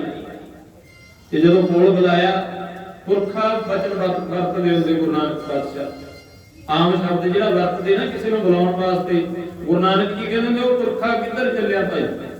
ਤੇ ਜਦੋਂ ਕੋਲ ਬੁਲਾਇਆ, ਕੀ ਨਾਮ ਹੈ ਤੇਰਾ, ਕਹਿੰਦਾ ਜੀ ਮਾਂ ਬਾਪ ਨੇ ਤਾਂ ਮਰਦਾਨਾ ਰੱਖਿਆ। ਗੁਰੂ ਨਾਨਕ ਜੀ ਕਹਿੰਦੇ ਮਰਦਾ ਨਾ, ਸਤਿਗੁਰਾਂ ਨੇ ਰੋਕ ਕੇ ਕਿਹਾ ਮਰਦਾ ਨਾ। ਮਰਦਾ ਦਾ ਮਤਲਬ ਕੀ ਹੈ, ਮਰਦ ਲੱਭ ਜਾਓ, ਜਿਵੇਂ ਮਨੁੱਖ ਬੰਦੇ ਨੂੰ ਕਹਿੰਦੇ ਨਾ ਮਰਦ। ਤੇ ਮਹਾਰਾਜ ਜੀ ਨੇ ਕਹਿੰਦੇ ਤੂੰ ਮਰਦ ਬਣਨਾ, ਫਿਰ ਇਹ ਕੀ ਕਰਦਾ ਫਿਰਦਾ ਹੈ। ਮਹਾਰਾਜ ਜੀ ਨੂੰ ਕਹਿੰਦੇ ਜੀ ਮੇਰਾ ਕਾਰ ਹੈ, ਪਿਤਾ ਪੁਰਖੀ ਕੀਤਾ ਹੈ, ਮੈਂ ਉਹ ਕਰਦਾ। ਮਹਾਰਾਜ ਕਹਿੰਦੇ ਮੇਰੇ ਮਨ ਦੇ ਵਿੱਚ ਤੇਰੀ ਆਵਾਜ਼ ਸੁਣ ਕੇ ਆਇਆ, ਤੇਰੀ ਰਵਾਬ ਸੁਣ ਕੇ ਆਇਆ, ਤੂੰ ਰਵਾਬ ਗਾਵੇਂ, ਰਵਾਬ ਵਜਾਵੇਂ, ਤੇ ਮੈਂ ਜਵਾਨ ਤੋਂ ਗਾਵਾਂ, ਦੋਨਾਂ ਦਾ ਸੁਮੇਲ ਕਰ ਲਈਏ। ਤੇ ਕਿਉਂ ਨਾ ਦੁਨੀਆਦਾਰੀ ਤੇ ਲੋਕਾਂ ਦੀ ਵਡਿਆਈ ਕਰਨਾ ਫਿਰਦਾ, ਉਹ ਆਪਾਂ ਅੱਲਾਹ ਪਾਕ ਪਵਿੱਤਰ ਦੀ ਵਡਿਆਈ ਕਰੀਏ, ਆਪਾਂ ਉਸ ਪਰਮੇਸ਼ਰ ਦੀ ਵਡਿਆਈ ਦੇ ਵਿੱਚ ਜੁੜ ਜਾਈਏ, ਆਪਾਂ ਉਹ ਪਰਮਾਤਮਾ ਨੂੰ ਯਾਦ ਕਰਨਾ ਕਰੀਏ। ਤੇ ਭਾਈ ਮਰਦਾਨਾ ਜੀ ਸੋਚਾਂ ਦੇ ਵਿੱਚ ਪੈ ਗਏ। ਗੁਰੂ ਨਾਨਕ ਜੀ ਕਹਿੰਦੇ ਮਰਦਾਨਿਆਂ ਕੀ ਸੋਚਦਾ ਭਾਈ, ਕਹਿੰਦਾ ਮਹਾਰਾਜ ਇੱਕ ਸੋਚ ਹੈ ਮਨ ਦੇ ਵਿੱਚ। ਮਹਾਰਾਜ ਜੀ ਕਹਿੰਦੇ ਸਾਡੇ ਸਾਹਮਣੇ ਸਾਰੀਆਂ ਸੋਚਾਂ ਦੱਸ ਦੇ, ਕੀ ਪੈਸੇ ਟਕੇ ਦੀ ਜ਼ਰੂਰਤ ਹੈ, ਜਾਂ ਇਹ ਸੋਚਦਾ ਵੀ ਮੇਰੇ ਪਰਿਵਾਰ ਦਾ ਪਾਲਣ ਪੋਸ਼ਣ ਕੌਣ ਕਰੂਗਾ ਜੇ ਮੈਂ ਇੱਧਰ ਤੁਰ ਪਿਆ। ਮਹਾਰਾਜ ਕਹਿੰਦੇ ਦੇਖ, ਜਿਹਨੇ ਚੁੰਝ ਲਾਈ ਆ ਮਰਦਾਨਿਆਂ, ਉਹ ਖਾਣ ਲਈ ਵੀ ਦੇਵੇਗਾ। ਕਦੇ ਇਹ ਗੱਲ ਨਹੀਂ ਮਨ ਦੇ ਵਿੱਚ ਲੈ ਕੇ ਆਉਣੀ, ਇਹ ਗੱਲ ਨਹੀਂ ਸੋਚ ਕੇ ਤੁਰਨਾ ਜ਼ਿੰਦਗੀ ਦੇ ਵਿੱਚ। ਹੋਰ ਸੋਚ ਹੈ ਤਾਂ ਉਹ ਦੱਸ। ਗੁਰੂ ਨਾਨਕ ਪਾਤਸ਼ਾਹ ਜੀ ਨੂੰ ਮਰਦਾਨਾ ਕਹਿੰਦਾ ਮਹਾਰਾਜ ਤੁਸੀਂ ਕੁਲਪਤੀ ਹੋ ਤੇ ਮੈਂ ਠਹਿਰਾ ਠਹਿਰਾ। ਇੱਥੇ ਕੇ ਬਚਨ ਸਮਝਣਾ ਪਵੇਗਾ। ਕੁਲਪਤੀ ਦਾ ਮਤਲਬ ਕੀ ਹੈ? ਬੇਦੀ ਖੱਤਰੀਆਂ ਦਾ ਪੁੱਤਰ, ਕਹਿੰਦੀ ਕਹਾਉਂਦੀ ਬਰਾਦਰੀ ਦਾ ਪੁੱਤਰ। ਕੁਲਪਤੀ ਕੁਲਾਂ ਦਾ ਮਾਲਕ, ਸਾਰੀਆਂ ਕੁਲਾਂ ਦੇ ਨਾਲੋਂ ਉੱਚਾ ਸਮਝਿਆ ਜਾਂਦਾ ਸੀ। ਸਭ ਜਾਤਾਂ ਨਾਲੋਂ ਉੱਚਾ ਸਮਝੇ ਜਾਣ ਵਾਲਾ ਕੁਲਪਤੀ। ਕਹਿੰਦਾ ਮਹਾਰਾਜ ਤੁਸੀਂ ਵੇਦੀ ਖੱਤਰੀ ਕੁਲਪਤੀ ਤੇ ਮੈਂ ਠਹਿਰਾ ਡੋਮ। ਮਹਾਰਾਜ ਜੀ ਇੱਕੋ ਦਰਗਾਹ ਕਹਿ ਕੇ ਇੱਕੋ ਚਾਦਰ ਤੇ ਬਹਿ ਕੇ ਗਾਵਾਂਗੇ, ਮੈਂ ਰਬਾਬ ਛੇੜਾਂਗਾ, ਤੁਸੀਂ ਗਾਓਗੇ, ਤੁਹਾਡਾ ਨਿਰਾਦਰ ਹੋ ਜਾਵੇਗਾ। ਲੋਕ ਕੀ ਕਹਿਣਗੇ ਮਹਾਰਾਜ? ਧੰਨ ਗੁਰੂ ਨਾਨਕ ਜੀ ਖੜੇ ਹੋ ਗਏ। ਮਰਦਾਨੇ ਨੂੰ ਕਦੇ ਖੜਾ ਹੁੰਦਾ ਦਾਨਿਆ, ਪਹਿਲਾਂ ਤੇਰੇ ਮਨ ਦਾ ਹਾਲ ਹੈ ਮੈਨੂੰ ਕਰੀਏ। ਅੱਜ ਮੇਰੇ ਪਾਤਸ਼ਾਹ ਧੰਨ ਗੁਰੂ ਨਾਨਕ ਦੇਵ ਮਹਾਰਾਜ ਜੀ ਨੇ ਮਰਦਾਨੇ ਨੂੰ ਛਾਤੀ ਦੇ ਨਾਲ ਲਾਇਆ ਘੁੱਟ ਕੇ। ਮਰਦਾਨੇ ਨੂੰ ਕਹਿੰਦੇ ਅੱਜ ਤੋਂ ਬਾਅਦ ਇਹ ਨਹੀਂ ਸੋਚਣਾ ਕਿ ਤੂੰ ਡੋਮ ਹੈ ਜਾਂ ਮੈਂ ਉੱਚੀ ਕੁਲ ਜਾਤ ਦਾ। ਦੇਖੋ ਜਾਤ ਪਾਤ ਦਾ ਖੰਡਨ ਹੋ ਗਿਆ ਨਾ ਜੀ, ਮਾਫ ਕਰੋ ਅਸੀਂ ਅੱਜ ਵੀ ਖੰਡਨ ਨਹੀਂ ਕੀਤਾ ਜਾਤ ਪਾਤ ਦਾ। ਗੁਰੂ ਨਾਨਕ ਜੀ ਨੇ ਮਰਦਾਨੇ ਨੂੰ ਉਦੋਂ ਹੀ ਕਹਿਤਾ ਸੀ, ਕਹਿੰਦੇ ਮਰਦਾਨਿਆ ਅੱਜ ਤੋਂ ਬਾਅਦ ਤੇਰੇ ਤੇ ਮੇਰੇ ਵਿੱਚ ਜਾਤ ਪਾਤ ਵਾਲੀ ਗੱਲ ਨਹੀਂ ਹੋਣੀ ਚਾਹੀਦੀ। ਹੋਰ ਕੋਈ ਵਚਨ ਹੈ ਤਾਂ ਉਹ ਕਰ। ਸਤਿਗੁਰਾਂ ਨੂੰ ਭਾਈ ਮਰਦਾਨਾ ਜੀ ਕਹਿਣ ਲੱਗੇ, ਕਹਿੰਦੇ ਸੱਚੇ ਪਾਤਸ਼ਾਹ ਮੇਰੇ ਮਨ ਦੇ ਵਿੱਚ ਇੱਕ ਵਿਚਾਰ ਹੈ, ਹੋਰ ਵਿਚਾਰ। ਸਤਿਗੁਰੂ ਕਹਿੰਦੇ ਇੱਕ ਨਹੀਂ ਭਾਵੇਂ ਹਜ਼ਾਰਾਂ ਵਿਚਾਰਾਂ ਕਰ ਲੈ, ਪਰ ਅੱਗੇ ਤੋਂ ਬਾਅਦ ਇਹੀ ਵਿਚਾਰਾਂ ਦੁਨੀਆ 'ਚ ਪ੍ਰਗਟ ਕਰਨੀਆਂ। ਕਹਿੰਦਾ ਮਹਾਰਾਜ ਜੀ ਇੱਕ ਮੇਰੇ ਮਨ ਦੀ ਇਹ ਵਿਚਾਰ ਹੈ, ਮਨ ਦੇ ਵਿੱਚ ਮੈਲ ਬੜੀ ਹੈ, ਮੈਲ ਕਿਵੇਂ ਜਾਊਗੀ ਮਹਾਰਾਜ? ਸਰੰਦੇ ਤੋਂ ਮੈਲ ਲਾ ਲਵਾਂਗਾ, ਰਬਾਬ ਤੋਂ ਮੈਲ ਉਤਾਰ ਲਵਾਂਗਾ ਤਾਰ ਫੇਰ ਕੇ, ਮਹਾਰਾਜ ਮਨ ਤੋਂ ਮੈਲ ਕਿਵੇਂ ਲਾਵਾਂਗਾ? ਇੱਥੇ ਗੱਲ ਸਮਝਣੀ ਪਊ। ਗੁਰੂ ਸਾਹਿਬ ਜੀ ਨੇ ਜਪਜੀ ਸਾਹਿਬ ਦੀ ਬਾਣੀ ਦੀ ਪੰਗਤੀ ਕਰਤੀ। ਮਹਾਰਾਜ ਕੀ ਕਹਿੰਦੇ? ਸਤਿਗੁਰੂ ਜੀ ਕਹਿੰਦੇ ਦੇਖੋ ਦੁਨੀਆ ਦੇ ਵਿੱਚ ਵਿਚਰਦਿਆਂ ਸਾਡੇ ਮਨ ਨੂੰ ਮੈਲ ਬੜੇ ਵਾਰ ਲੱਗਦੀ ਹੈ, ਹਰ ਇੱਕ ਦੇ ਮਨ ਨੂੰ ਲੱਗੀ ਹੁੰਦੀ ਹੈ। ਜੇ ਇੱਕ ਸ਼ਬਦ ਮੈਂ ਪਹਿਲਾਂ ਬਾਣੀ ਦਾ ਹੋਰ ਸਾਂਝਾ ਕਰ ਲਵਾਂ, ਮਹਾਰਾਜ ਕਹਿੰਦੇ ਜਨਮ ਜਨਮ ਕੀ ਇਸ ਮਨ ਕੋ ਮਲ ਲਾਗੀ, ਕਾਲਾ ਹੁਆ ਸਿਆਹੋ ਖੰਨਲੀ ਧੋਤੀ ਉਜੜੀ ਨਾ ਹੋਵਈ, ਜੇ ਸੋ ਧੋਵਣ ਪਾਹੋ। ਲਫ਼ਜ਼ ਨੂੰ ਸਮਝਣਾ ਪਵੇਗਾ। ਦੇਖੋ ਮੈਂ ਬਚਨ ਪਹਿਲਾਂ ਕੀਤਾ ਆਪ ਜੀ ਦੇ ਚਰਨਾਂ 'ਚ ਵੀ ਗੁਰੂ ਗ੍ਰੰਥ ਸਾਹਿਬ ਮਹਾਰਾਜ ਜੀ ਦੀ ਬਾਣੀ ਤੇ ਸਾਨੂੰ ਜਿੰਨਾ ਚਿਰ ਲਫ਼ਜ਼ ਨਹੀਂ ਨਾ ਪਤਾ ਲੱਗਦੇ, ਬੋਲੀ ਦਾ ਨਹੀਂ ਪਤਾ ਲੱਗਦਾ, ਅਰਥ ਨਹੀਂ ਪਤਾ ਲੱਗਦੇ, ਉਹਨਾਂ ਚਿਰ ਸਾਡੇ ਅੰਦਰ ਸਮਝ ਨਹੀਂ ਜਾਣਾ, ਗਿਆਨ ਨਹੀਂ ਜਾਣਾ ਗੁਰੂ ਜੀ ਦਾ। ਹੁਣ ਇੱਥੇ ਸ਼ਬਦ ਵਰਤਿਆ, ਕਹਿੰਦੇ ਜਨਮ ਜਨਮ ਕੀ ਇਸ ਮਨ ਕੋ ਮਲ ਲਾਗੀ। ਜਨਮਾਂ ਜਨਮਾਂਤਰਾਂ ਦੀ ਮੈਲ ਇਸ ਮਨ ਦੇ ਅੰਦਰ ਖੜੀ ਹੈ ਮਨੁੱਖ ਦੇ। ਉਹ ਕਿਹੜੇ ਜਨਮਾਂ ਦੀ?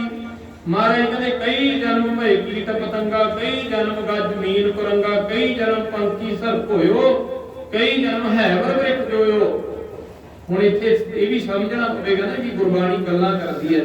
ਮੈਂ ਹਰੇਕ ਸਟੇਜ ਤੋਂ ਸੰਗਤ ਨਾਲ ਬੇਨਤੀ ਕਰਦਾ ਹੁੰਦਾ ਵੀ ਗੁਰੂ ਗ੍ਰੰਥ ਸਾਹਿਬ ਮਹਾਰਾਜ ਜੀ ਗੱਲਾਂ ਕਰਦੇ ਆ ਪਿਆਰਿਓ, ਪਰ ਅਸੀਂ ਗੁਰੂ ਗ੍ਰੰਥ ਸਾਹਿਬ ਨਾਲ ਕਦੇ ਪੁੱਤਾਂ ਨਾਲ ਬੈਠ ਕੇ ਪਿਓ ਨਾਲ ਜਿਵੇਂ ਪੁੱਤ ਗੱਲਾਂ ਕਰਦਾ ਕੀਤੀਆਂ ਨਹੀਂ।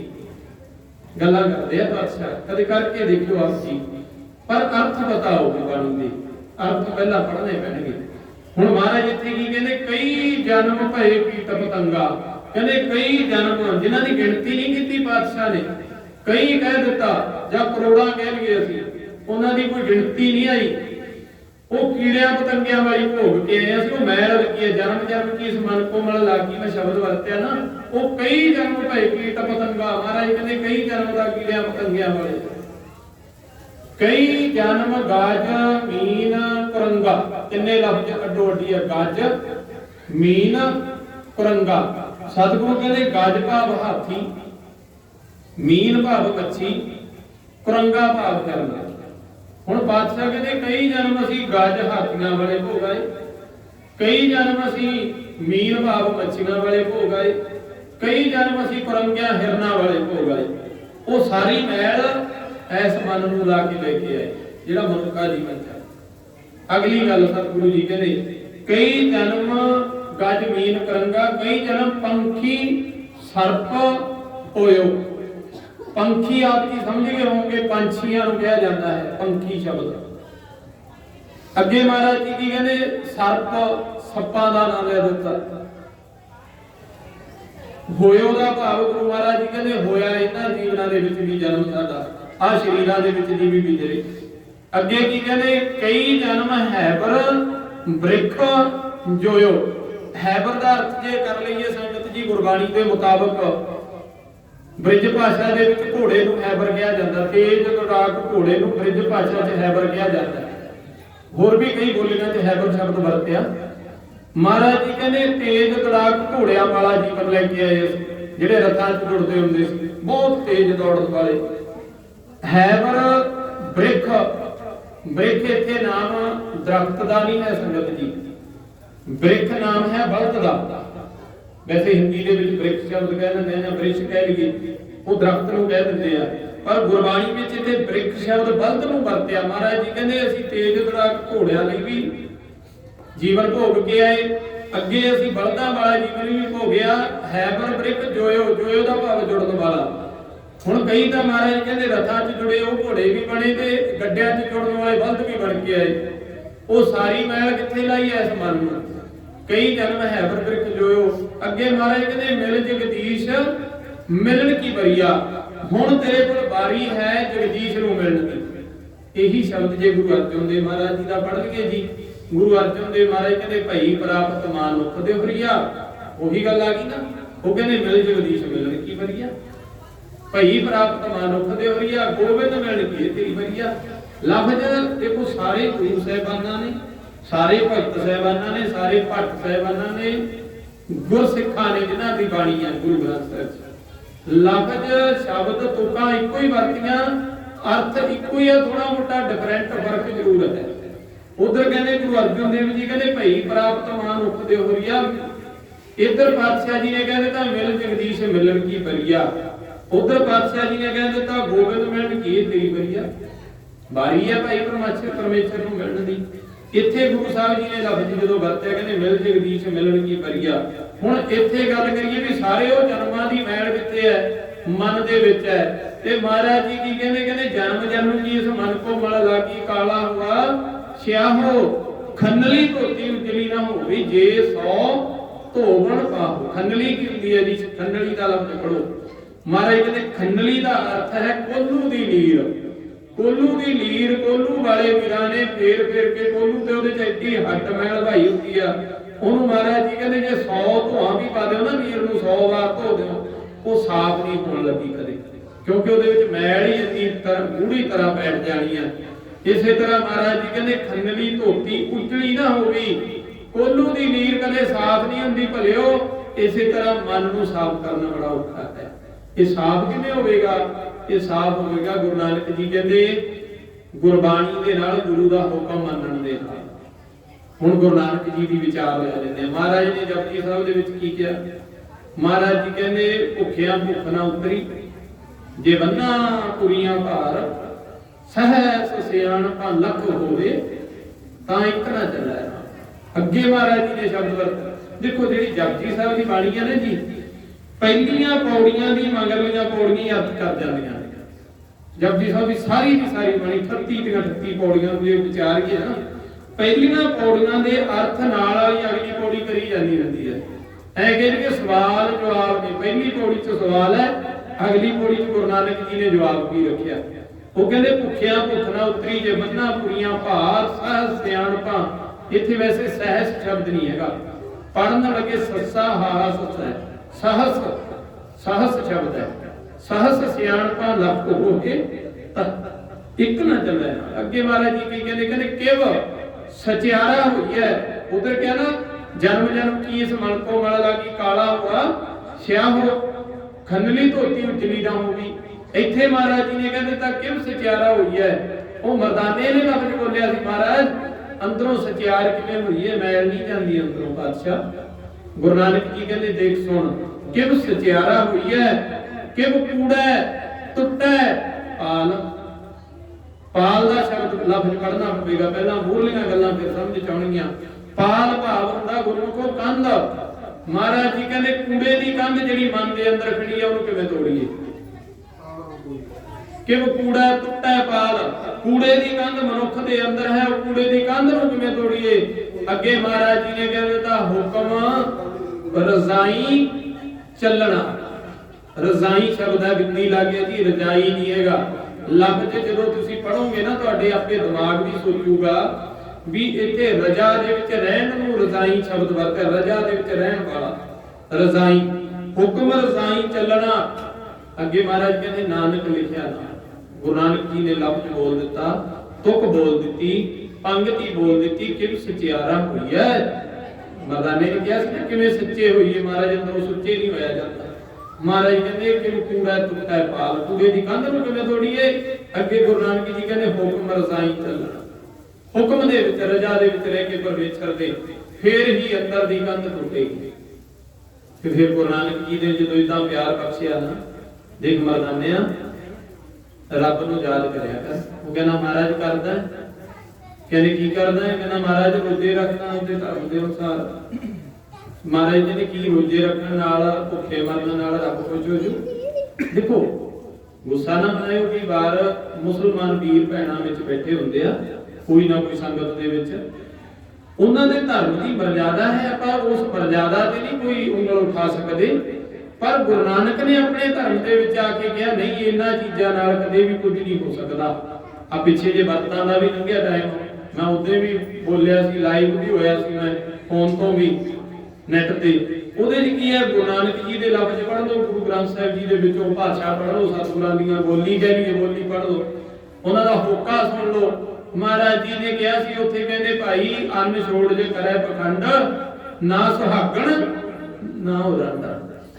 ਗੁਰੂ ਨਾਨਕ ਨੇ ਹਰ ਇੱਕ ਚੀਜ਼ ਦਾ ਵਿਰੋਧ ਕੀਤਾ ਜਿਹੜਾ ਦੁਨੀਆ ਦੇ ਵਿੱਚ ਵਹਿਮ ਭਰਮ ਪਖੰਡ ਰੂਪ ਦੇ ਵਿੱਚ ਵਰਤਿਆ ਜਾਂਦਾ। ਤਾਂ ਹੀ ਕਿਹਾ ਜਾਂਦਾ ਨਾ ਉਹਨਾਂ ਨੂੰ ਸਤਿਗੁਰੂ ਨਾਨਕ ਪ੍ਰਗਟਿਆ, ਮਿੱਟੀ ਧੁੰਦ ਜਗ ਚਾਨਣ ਹੋਆ। ਐਵੇਂ ਨਹੀਂ ਕਿਹਾ ਜਾਂਦਾ ਪਾਤਸ਼ਾਹ ਜੀ ਨੂੰ। ਤੇ ਸਤਿਗੁਰਾਂ ਨੇ ਮੇਰੇ ਤੇ ਕਿਹਾ ਮਰਦਾਨਿਆ ਕੀ ਰੋਜ਼ੇ ਰੱਖਣ ਦੇ ਨਾਲ 22 ਦਿਨ ਸਾਲ ਭਰ ਰੋਜ਼ੇ ਰੱਖ ਗਿਆ ਰੱਬ ਦਾ ਪਿਆਰਾ ਬਣ ਜਾਏਗਾ। ਅੱਗੋਂ ਮਹਾਰਾਜ ਜੀ ਨੇ ਕਿਹਾ ਇਬਾਦਤ ਕਰਿਆ ਕਰ ਉਹਦੀ ਰੱਬ ਦੀ। ਕਹਿੰਦਾ ਜੀ ਇਬਾਦਤ ਕਰਦਾ। ਮਹਾਰਾਜ ਕਹਿੰਦੇ ਕਿੰਨਾ ਸਮਾਂ ਕਰਦਾ? ਕਹਿੰਦਾ ਜੀ ਬਸ 10-20 ਮਿੰਟ ਕਰ ਲਈਦੀ ਹੈ ਇਬਾਦਤ। ਸੁਣਿਓ ਸੰਗਤ ਜੀ, ਧਿਆਨ ਦਿਓ ਇਧਰ। ਇਬਾਦਤ ਕਿੰਨਾ ਚਿਰ ਕਰਦਾ ਹੈ? ਕਹਿੰਦਾ ਅਸਾਂ ਇਬਾਦਤ 20 ਜਾਂ 30 ਮਿੰਟ ਕਰਦੇ ਆ। ਭਾਸ਼ਾ ਸੀ ਉਹਨਾਂ ਦੀ ਉਸ ਟਾਈਮ ਦੀ। ਅਸਾਂ ਇਬਾਦਤ ਰੱਬ ਦੀ 20 ਜਾਂ 30 ਮਿੰਟ।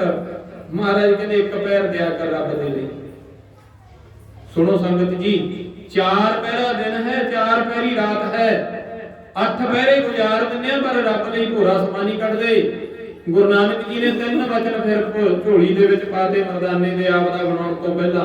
ਕਹਿੰਦੇ ਮਰਦਾਨਿਆਂ 3 ਵਚਨ ਝੋਲੀ ਦੇ ਵਿੱਚ ਪਾ ਲੈ, ਜੇ ਸਾਡੇ ਨਾਲ ਤੁਰ ਕੇ ਦੁਨੀਆ ਦੀ ਸੇਵਾ ਕਰਨੀ ਹੈ। ਕਹਿੰਦਾ ਮਹਾਰਾਜ ਬਖਸ਼ੋ। ਪਹਿਲਾ ਲਫ਼ਜ਼ ਗੁਰੂ ਪਾਤਸ਼ਾਹ ਜੀ ਨੇ, ਪਹਿਲਾ ਸ਼ਬਦ ਪਹਿਲਾ ਝੋਲੀ ਦੇ ਵਿੱਚ ਪਾਇਆ। ਮਹਾਰਾਜ ਜੀ ਕਹਿੰਦੇ ਇੱਕ ਗੱਲ ਪੱਲੇ ਦੇ ਵਿੱਚ ਬੰਨ ਲੈ ਮਰਦਾਨਿਆਂ, ਇੱਕ ਪੈਰ ਗੁਰੂ ਦੇ ਲਈ ਦੇ ਦਿਆ ਕਰ, ਜਾਂਦਾ ਪੈਰ ਜਿਹੜਾ ਰਾਤ ਦਾ, ਜਿਹਨੂੰ ਗੁਰੂ ਪਾਤਸ਼ਾਹ ਜੀ ਨੇ ਪਿਛਲਾ ਪੈਰ ਵੀ ਕਹਿ ਦਿੱਤਾ, ਜਿਹਨੂੰ ਗੁਰੂ ਪਾਤਸ਼ਾਹ ਜੀ ਨੇ ਆਪਾਂ ਬਾਅਦ ਦੇ ਵਿੱਚ ਗੁਰੂ ਮਹਾਰਾਜ ਜੀ ਨੇ ਗੋਬਿੰਦ ਸਿੰਘ ਸਾਹਿਬ ਜੀ ਨੇ ਅੰਮ੍ਰਿਤ ਵੇਲਾ ਕਹਿ ਦਿੱਤਾ ਉਹਨੂੰ। ਅੰਮ੍ਰਿਤ ਵੇਲੇ ਨੂੰ ਗੁਰੂ ਨਾਨਕ ਪਾਤਸ਼ਾਹ ਜੀ ਨੇ ਕਹਿ ਦਿੱਤਾ ਜਾਂਦਾ ਪੈਰ, ਜਿਹਨੂੰ ਕਿਹਾ ਜਾਂਦਾ ਪੈਰ ਰਹਿੰਦੀ ਰਾਤ ਰੱਬ ਯਾਦ ਕਰਿਆ ਕਰ। ਹੁਣ ਪਹਿਰ ਕਿੰਨਾ ਹੁੰਦਾ ਜੀ? ਦਿਨ ਤੇ ਪਹਿਰ, ਪਹਿਰ ਤੇ ਘੜੀਆਂ, ਆਪ ਘਟੈ ਤਨ ਸਿੱਝੈ। ਹੁਣ ਪਹਿਰ ਵੀ ਗੁਰੂ ਸਾਹਿਬ ਜੀ ਤੋਂ ਪੁੱਛ ਲੈਂਦੇ ਆ। ਗੁਰੂ ਪਾਤਸ਼ਾਹ ਕਹਿੰਦੇ 3 ਘੰਟਿਆਂ ਦਾ ਪਹਿਰ ਹੁੰਦਾ ਜੀ, ਕਿਉਂਕਿ 8 ਪਹਿਰਾ ਦਿਨ ਬਣਾਇਆ ਨਾ, 4 ਪਹਿਰਾ ਦਿਨ ਤੇ 4 ਪਹਿਰੀ ਰਾਤ, 24 ਘੰਟੇ। ਉਹਨੂੰ ਜੇ 8 ਤੇ ਵੰਡ ਲਈਏ 24 ਨੂੰ, 3 ਘੰਟਿਆਂ ਦਾ ਪਹਿਰ ਹੋ ਗਿਆ। ਤੇ ਗੁਰੂ ਪਾਤਸ਼ਾਹ ਜੀ ਕੀ ਕਹਿੰਦੇ ਆ? ਕਹਿੰਦੇ ਇੱਕ ਪੈਰ, ਪੈਰ ਰਹਿੰਦੀ ਰਾਤ ਉੱਠਿਆ ਕਰ ਮਰਦਾਨਿਆਂ, ਤੇ ਰੱਬ ਦੀ ਇਬਾਦਤ ਕਰਿਆ ਕਰ ਪੂਰੇ ਪੈਰ 3 ਘੰਟੇ। 3 ਵਜੇ ਉੱਠੇ 6 ਵਜੇ ਤੱਕ, 6 ਵਜੇ ਦਿਨ ਦਾ ਪਹਿਰ ਸ਼ੁਰੂ ਹੋ ਗਿਆ। ਤੇ ਅੱਗੇ ਮਹਾਰਾਜ ਜੀ ਨੇ ਫਿਰ ਦੂਜਾ ਵਚਨ ਝੋਲੀ ਚ ਪਾਇਆ। ਕਹਿੰਦੇ ਮਰਦਾਨਿਆਂ ਦੂਜਾ ਵਚਨ ਲੈ। ਕਹਿੰਦਾ ਮਹਾਰਾਜ ਜੀ ਬਖਸ਼ੋ। ਸਤਿਗੁਰੂ ਕਹਿੰਦੇ ਕੇਸ ਨਹੀਂ ਕਤਲ ਕਰਨੇ ਕਦੇ ਵੀ, ਸਿਰ ਦੀ ਚੋਟੀ ਤੱਕ, ਪੈਰ ਦੀ ਅੰਗੂਠੇ ਤੋਂ ਲੈ ਕੇ ਕੋਈ ਵੀ ਸਰੀਰ ਦਾ ਰੋਮ ਕਤਲ ਨਹੀਂ ਹੋਣਾ ਚਾਹੀਦਾ। ਇੱਕ ਪਰਮਾਤਮਾ ਦੀ ਦਿੱਤੀ ਦਾਤ ਆ, ਉਹਨੂੰ ਸੰਭਾਲ ਕੇ ਰੱਖਣਾ। ਨੌਜਵਾਨ ਵੀਰ ਵੀ ਬੈਠੇ, ਭੈਣਾਂ ਵੀ ਬੈਠੀਆਂ। ਗੁਰੂ ਦਾ ਇਹ ਲਫ਼ਜ਼ ਆਪਦੀ ਜਵਾਨੋਂ ਵਰਤਿਆ ਸ਼ਬਦ ਹੈ। ਮਰਦਾਨੇ ਲਈ ਇਕੱਲੇ ਲਈ ਨਹੀਂ, ਸਾਡੇ ਸਭਨਾਂ ਲਈ ਹੈ। ਪੈਰ ਤੇ ਅੰਗੂਠੇ ਤੋਂ ਲੈ ਕੇ ਸਿਰ ਦੀ ਚੋਟੀ ਤੱਕ ਮਰਦਾਨਿਆਂ ਕੇਸ ਕਤਲ ਨਹੀਂ ਕਰਨੇ। ਤੇ 10ਵੇਂ ਪਾਤਸ਼ਾਹ ਨੇ ਇਹੀ ਸ਼ਬਦ ਵਰਤ ਦਿੱਤਾ, ਕੇਸ ਗੁਰੂ ਕੀ ਮੋਹਰ ਹਨ, ਜਾ ਕੇ ਦਿੱਤਾ ਸਾਵਤ ਸੂਰਤ ਦਸਤਾਰ ਸਿਰਾ। ਗੁਰੂ ਜੀ ਨੇ ਇਹ ਸ਼ਬਦ ਵਰਤਿਆ। ਤੇ ਗੁਰੂ ਨਾਨਕ ਜੀ ਨੇ ਕਿਹਾ ਨਹੀਂ ਮਰਦਾਨਿਆਂ ਕੇਸਾਂ ਦੀ ਸੰਭਾਲ ਰੱਖਣੀ ਹੈ ਭਾਈ ਸਾਰੀ। ਕਹਿੰਦਾ ਜੀ ਮਹਾਰਾਜ 7 ਵਚਨ। ਅਗਲੀ ਗੱਲ ਸਤਿਗੁਰੂ ਜੀ ਕਹਿੰਦੇ ਤੀਜਾ ਵਚਨ ਲੈ। ਕਹਿੰਦਾ ਮਹਾਰਾਜ ਉਹ ਵੀ ਘਰ ਦੇ ਉੱਪਰ ਦਰਵਾਜ਼ੇ ਤੇ ਗਰੀਬ ਆ ਜਾਵੇ, ਦਰਵਾਜ਼ੇ ਤੇ ਸੰਤ ਆ ਜਾਵੇ, दरवाजे ते फकीर आ जावे, ਉਹਨੂੰ ਕਦੇ ਘਰੋਂ ਖਾਲੀ ਨਹੀਂ ਮੋੜਨਾ, ਪੇਟ ਭਰ ਕੇ ਵਾਪਸ ਮੋੜਨਾ ਹੈ। ਇਹ ਤਿੰਨ ਵਚਨ ਗੁਰੂ ਨਾਨਕ ਨੇ ਮਰਦਾਨੇ ਨੂੰ ਕੱਲੇ ਨੂੰ ਨਹੀਂ, ਪੂਰੇ ਸਿੱਖ ਕੌਮ ਨੂੰ ਬਖਸ਼ੇ। ਕਦੇ ਪੜਿਓ ਬਾਲਾ ਜੀ ਵਾਲੀ ਸਾਖੀ। ਇੱਕ ਮੈਂ ਹੋਰ ਗੱਲ ਕਰ ਲਵਾਂ, ਤੁਸੀਂ ਕਦੇ ਬ੍ਰਿਜ ਭਾਸ਼ਾ ਦੀ ਕਿਤਾਬ ਲੈ ਲਿਓ, ਕਥਾ ਗੁਰੂ ਸੁਤਨ ਜੀ ਕੀ, ਕਥਾ ਗੁਰੂ ਸੁਤਨ ਜੀ ਕੀ, ਮੈਂ ਕਿਤਾਬ ਦਾ ਨਾਮ ਵੀ ਦੱਸ ਦਿੱਤਾ। ਬ੍ਰਿਜ ਭਾਸ਼ਾ ਦੇ ਵਿੱਚ ਹੈ, ਪੰਜਾਬੀ 'ਚ ਨਹੀਂ ਮਿਲਦੀ। ਤੇ ਉਹਦੇ ਵਿੱਚ ਤੁਸੀਂ ਕਦੇ ਵੀ ਗੁਰੂ ਗੋਬਿੰਦ ਸਿੰਘ ਮਹਾਰਾਜ ਜੀ ਦਾ ਸਾਰਾ ਇਤਿਹਾਸ ਪੜ੍ਹ ਸਕਦੇ ਹੋ, ਕੱਲਾ ਕੱਲਾ ਟਾਈਮ, ਇੱਕ ਇੱਕ ਪਲ, ਮਿੰਟ ਦੀ ਗੱਲ ਲਿਖੀ ਹੋਈ ਆ। ਉਹ ਲਿਖੀ ਹੋਈ ਆ ਭਾਈ ਸਾਹਿਬ ਭਾਈ ਦੋਨਾ ਸਿੰਘ ਜੀ ਹੰਡੂਰੀਆ ਨੇ, ਜਿਹੜਾ ਕਿ ਜਦੋਂ ਗੁਰੂ ਸਾਹਿਬ ਜੀ ਦੀ ਚਮਕੌਰ ਦੀ ਗੜੀ ਦੀ ਜੰਗ ਹੋਈ ਹੈ ਨਾ, ਉਸ ਟਾਈਮ ਤੇ ਮਾਤਾ ਗੁਜਰ ਕੌਰ ਜੀ ਵਾਲੇ ਰਸਤੇ ਤੇ ਨਿਕਲਿਆ, ਜਿਹੜਾ ਸਾਰਾ ਜੰਗਲ ਦੇ ਵਿੱਚ ਹੀ ਜਾਣ ਦਾ ਰਸਤਾ ਸੀ ਨਾ ਮਾਤਾ ਗੁਜਰ ਕੌਰ ਜੀ ਦਾ, ਜਾਂ ਇਹ ਕਹਿੰਦੇ ਸਰਹੰਦ ਤੱਕ ਦੀ ਸਾਰੀ ਵਾਰਤਾ, ਉਹ ਸਾਰੀ ਦੋਨਾ ਸਿੰਘ ਹੰਡੂਰੀਆ ਨੇ ਅੱਖੀਂ ਦੇਖੀ ਸੀ ਆਪੇ। ਉਹਨਾਂ ਨੇ ਸਾਰੀ ਵਾਰਤਾ ਗੁਰੂ ਗੋਬਿੰਦ ਸਿੰਘ ਮਹਾਰਾਜ ਜੀ ਦੀ ਕਥਾ ਗੁਰੂ ਸੁਤਨ ਜੀ ਕੀ ਕਿਤਾਬ ਦੇ ਵਿੱਚ ਲਿਖੀ ਹੈ। ਉਹਨੂੰ ਕਦੇ ਪੜ੍ਹਿਓ, ਰੋਂਗਟੇ ਖੜੇ ਹੋ ਜਾਂਦੇ ਆ ਸੰਗਤ ਜੀ, ਜਿਹੜੇ ਸਿੱਖੀ ਨੂੰ ਛੱਡ ਕੇ ਭੱਜਦੇ ਆ ਨਾ। ਮੈਂ ਗੁਰੂ ਜੀ ਹਜ਼ੂਰੀ ਚੋਂ ਵਾਅਦਾ ਕਰਦਾ, ਜੇ ਇੱਕ ਵਾਰ ਕਿਤਾਬ ਪੜ੍ਹਨੀ, ਕਦੇ ਗੁਰੂ ਦਾ ਦਰ ਨਹੀਂ ਛੱਡ ਕੇ ਜਾਂਦੇ। ਤੁਸੀਂ ਪੜ੍ਹਿਓ ਕਦੇ। ਮੈਂ ਦੋ ਗੱਲਾਂ ਉਹਦੇ ਚ ਆਪ ਜੀ ਦੇ ਨਾਲ ਸਾਂਝੀਆਂ ਵੀ ਕਰਾਂਗਾ, ਇੰਨੀਆਂ ਵਿਰਾਗਮਈ ਲਿਖੀਆਂ ਗੁਰੂ ਗੋਬਿੰਦ ਸਿੰਘ ਮਹਾਰਾਜ ਜੀ ਦੇ ਬੱਚਿਆਂ ਦੇ ਬਾਰੇ। ਮੈਂ ਜਾਣ ਲੱਗਿਆ ਸਮਾਂ ਜਦੋਂ ਸਮਾਪਤੀ ਹੋਣ ਲੱਗੀ ਨਾ, ਬਸ 10-15 ਮਿੰਟਾਂ ਤੱਕ ਤੁਹਾਡੇ ਨਾਲ ਦੋ ਵਾਰਤਾਵਾਂ ਸਾਂਝੀਆਂ ਕਰੂੰ। ਗੁਰੂ ਸਾਹਿਬ ਦਾ ਐਡਾ ਵੱਡਾ ਹੌਸਲਾ ਸੀ, ਅਸੀਂ ਆਪਦੇ ਪੁੱਤ ਦੇ ਚਪੇੜ ਨਹੀਂ ਮਰਵਾ ਸਕਦੇ ਸਾਹਮਣੇ ਖਿਲਾਰ ਕੇ, ਤੇ ਧੰਨ ਗੁਰੂ ਗੋਬਿੰਦ ਸਿੰਘ ਮਹਾਰਾਜ ਜੀ ਦੇ ਪੁੱਤਾਂ ਨੂੰ ਸਾਹਮਣੇ ਉਹਨਾਂ ਦੇ ਕਲਮ ਕੀਤਾ ਗਿਆ, ਸਾਹਮਣੇ ਸ਼ਹੀਦ ਕੀਤਾ ਗਿਆ, ਤੇ ਬਾਜਾਂ ਵਾਲੇ ਦਾ ਦਿਲ ਕਿੱਦਾਂ ਵੱਡਾ ਸੀ। ਬਸ ਇੱਕ ਵਾਰ ਪੜ੍ਹ ਦਿਓ ਬ੍ਰਿਜ ਭਾਸ਼ਾ ਦੀ ਕਿਤਾਬ, ਸਮਝ ਪੈ ਜਾਵੇ, ਰਹੋ ਵਿਚਾਰ। ਹੁਣ ਮਰਦਾਨੇ ਨੂੰ ਗੁਰੂ ਪਾਤਸ਼ਾਹ ਕਹਿੰਦੇ ਜਾ ਮਰਦਾਨਿਆਂ, ਹੁਣ ਤੈਨੂੰ 3 ਵਚਨ ਦੇ ਦਿੱਤੇ, ਹੁਣ ਜਾ ਕੇ ਤੂੰ ਰਬਾਬ ਲੈ ਕੇ ਆ। ਰਬਾਬ ਲੈਣ ਕਿੱਥੇ ਭੇਜਿਆ ਜੀ? ਸਰਾਏ ਗਾਮਾ ਨਗਰ ਦੇ ਵਿੱਚ, ਕਪੂਰਥਲੇ ਦੇ ਨੇੜੇ ਸਰਾਏ ਗਾਮਾ। ਇੱਥੇ ਉਸ ਟਾਈਮ ਦੇ ਤੰਤੀ ਸਾਜ਼ ਬਣਦੇ ਸੀ ਸਭ ਤੋਂ ਵੱਧ। ਇੱਕੋ ਇੱਕ ਪੰਜਾਬ ਦੇ ਵਿੱਚ ਸਰਾਏ ਗਾਮਾ ਪਿੰਡ ਸੀ, ਕਪੂਰਥਲੇ ਦੇ ਨੇੜੇ। ਇੱਥੇ ਹੀ ਤੰਤੀ ਸਾਜ਼, ਰਬਾਬ ਕਹਿਣਗੇ ਜਾਂ ਹੋਰ ਜਿੰਨੇ ਵੀ ਸਾਜ਼, ਸਰੰਗੀ ਵਗੈਰਾ, ਜਿਹੜੇ ਮੋਢੇ ਤੇ ਰੱਖ ਕੇ ਚੱਲਣ ਵਾਲੇ ਸਾਜ਼, ਇਹਨਾਂ ਨੂੰ ਤੰਤੀ ਸਾਜ਼ ਬੋਲਦੇ ਆ। ਇਹ ਸਾਰੇ ਇੱਥੇ ਬਣਦੇ ਸੀ। ਜੇ ਗੁਰੂ ਸਾਹਿਬ ਕਹਿੰਦੇ ਜਾਂ ਮਰਦਾਨਿਆਂ ਆ ਚੱਕ ਦਾਨ ਦਕਸ਼ਨਾ ਜਿੰਨੇ ਪੈਸੇ ਲੱਗਣਗੇ, ਇਹ ਜਾ ਕੇ ਨਵੀਂ ਰਵਾਬ ਲੈ ਕੇ ਆ, ਜਿਹੜੀ ਨਾਲ ਪਹਿਲਾਂ ਲੋਕਾਂ ਦੀ ਉਸਤਤ ਕੀਤੀ ਆ ਨਾ, ਉਹ ਰਵਾਬ ਨਹੀਂ ਵਰਤਣੀ, ਨਵੀਂ ਰਵਾਬ ਵਰਤਾਂਗੇ, ਤੇ ਉਸਤਤ ਵੀ ਉਹ ਨਿਰੰਕਾਰ ਦੀ ਕਰਾਂਗੇ। ਫਿਰ ਮਰਦਾਨਾ ਜੀ ਜਦੋਂ ਤੋਰੇ ਨਾ, ਇੱਥੇ ਪ੍ਰਿੰਸੀਪਲ ਗੰਗਾ ਸਿੰਘ ਜੀ ਨੇ ਬੜਾ ਸੋਹਣਾ ਲਿਖਿਆ। ਉਹ ਕਹਿੰਦੇ ਘੱਲ ਕੇ ਫਰੰਦੇ ਢਿੱਗਾ, ਰਵਾਬ ਸੀ ਮੰਗਾਈ ਪਹਿਲਾਂ। ਕਹਿੰਦੇ ਫਿਰ ਪਹਿਲਾਂ ਘੱਲਿਆ ਮਰਦਾਨੇ ਨੂੰ, ਕਹਿੰਦੇ ਜਾਂ ਮਰਦਾਨੇ ਲੈ ਕੇ ਆ ਰਵਾਬ ਭਾਈ। ਘੱਲ ਕੇ ਫਿਰੰਦੇ ਢਿੱਗ, ਰਵਾਬ ਸੀ ਮੰਗਾਈ ਪਹਿਲਾਂ, ਆਪ ਹੀ ਸਿਖਾਇਆ ਉਹਨੂੰ, ਆਪ ਹੀ ਸਿਖਾਇਆ ਗੁਰੂ ਨਾਨਕ ਜੀ ਨੇ ਮਰਦਾਨੇ ਨੂੰ। ਉਹ ਦੇਖੋ ਇੱਥੇ ਹੁਣ ਆਪ ਜੀ ਦੇ ਮਨ 'ਚ ਇੱਕ ਗੱਲ ਆਈ ਕਿ ਪਹਿਲਾਂ ਤਾਂ ਕਹੀ ਜਾਂਦੇ ਰਵਾਬ ਵਜਾਉਣ ਜਾਣਦਾ ਸੀ। ਗੁਰੂ ਨਾਨਕ ਕਹਿੰਦੇ ਤੂੰ ਦੁਨੀਆਦਾਰੀ ਦੀ ਵਡਿਆਈ ਕਰਨ ਵਾਲੀ ਰਵਾਬ ਜਾਣਦਾ ਸੀ, ਨਿਰੰਕਾਰ ਦੇ ਨਾਮ ਦੀ ਉਹਦੀ ਵਡਿਆਈ ਕਰਨ ਵਾਲੀ ਰਵਾਬ ਮੈਂ ਸਿਖਾਉਂਗਾ। ਘੱਲ ਕੇ ਪਹਿਲਾਂ ਉਹ ਭੇਜਿਆ, ਰਵਾਬ ਸੀ ਮੰਗਾਈ ਪਹਿਲਾਂ। ਫਿਰ ਮਹਾਰਾਜ ਜੀ ਨੂੰ ਕਹਿੰਦੇ ਆਪ ਹੀ ਸਿਖਾਇਆ ਉਹਨੂੰ, ਆਉਂਦਾ ਨਹੀਂ ਵਜਾਣਾ ਸੀ। ਜਿਹੜੀ ਰਵਾਬ ਗੁਰੂ ਨਾਨਕ ਵਜਾਉਣੀ ਚਾਹੁੰਦਾ ਸੀ, ਉਹ ਨਹੀਂ ਮਰਦਾਨੇ ਨੂੰ ਵਜਾਉਣੀ ਆਉਂਦੀ ਸੀ। ਫਿਰ ਮਹਾਰਾਜ ਜੀ ਨੇ ਅੱਗੇ ਇਹਨਾਂ ਲਈ ਸ਼ਬਦ ਵਰਤਿਆ ਗੰਗਾ ਸਿੰਘ ਜੀ ਨੇ, ਕਹਿੰਦੇ ਚਾਰੇ ਕੁੜੀ ਤਾਰ ਬੱਜੀ ਜੰਗਲੀ ਪਹਾੜੀ ਥੀ। ਚਾਰੇ ਪਾਸੇ ਗੁਰੂ ਜੀ ਦੀ ਜਦੋਂ ਰਵਾਬ ਵਜਾਈ ਗਈ, ਸਾਰੇ ਕਿਤੇ ਸੁਣਿਆ ਗਿਆ ਉਹਨੂੰ। ਚਾਰੇ ਪਾਸੇ ਤਾਰ ਬੱਜੀ ਜੰਗਲੀ ਪਹਾੜੀ ਥਲੀ, ਸੁਣੀ ਹੋਇਆ ਪਾਰ ਰਹਿਣਾ ਆਵਣ ਨਾ ਜਾਣਾ ਸੀ। ਕਹਿੰਦੇ ਫਿਰ ਜਿਹਨੇ ਕੰਨਾਂ ਦੇ ਵਿੱਚ ਸੁਣ ਲਈ ਨਾ ਰਵਾਬ ਇੱਕ ਵਾਰ, ਉਹ ਫਿਰ ਛੱਡ ਕੇ ਨਹੀਂ ਭੱਜਿਆ, ਗੁਰੂ ਦਰ ਵੱਲ ਨੂੰ ਖਿੱਚਿਆ ਤੁਰਿਆ। ਅੱਗੇ ਕਹਿੰਦੇ ਸੱਜਣ ਜੇ ਠੱਗ ਜਗ ਲੋਧੀ ਜਿਹੇ, ਦੇਖੋ ਸੱਜਣ ਜੇ ਠੱਗ ਜਗ ਲੋਧੀ ਜਿਹੇ ਕਾਬਰ ਨੇ, ਬਾਬਰ ਜਿਹੇ ਜਾਬਰਾਂ ਨੇ ਸੁਣਿਆ ਤਰਾਨਾ ਸੀ। ਗੁਰੂ ਨਾਨਕ ਜੀ ਦੀਆਂ ਗੱਲਾਂ ਨੂੰ ਫਿਰ ਇਹਨਾਂ ਨੇ ਸੁਣਿਆ। ਕਿਹਨਾਂ ਨੇ? ਸੱਜਣ ਜੇ ਠੱਗ ਜਗ ਲੋਧੀ ਜਿਹੇ ਕਾਬਰਾਂ ਨੇ, ਬਾਬਰ ਜਿਹੇ ਜਾਬਰਾਂ ਨੇ ਸੁਣਿਆ ਤਰਾਨਾ ਸੀ।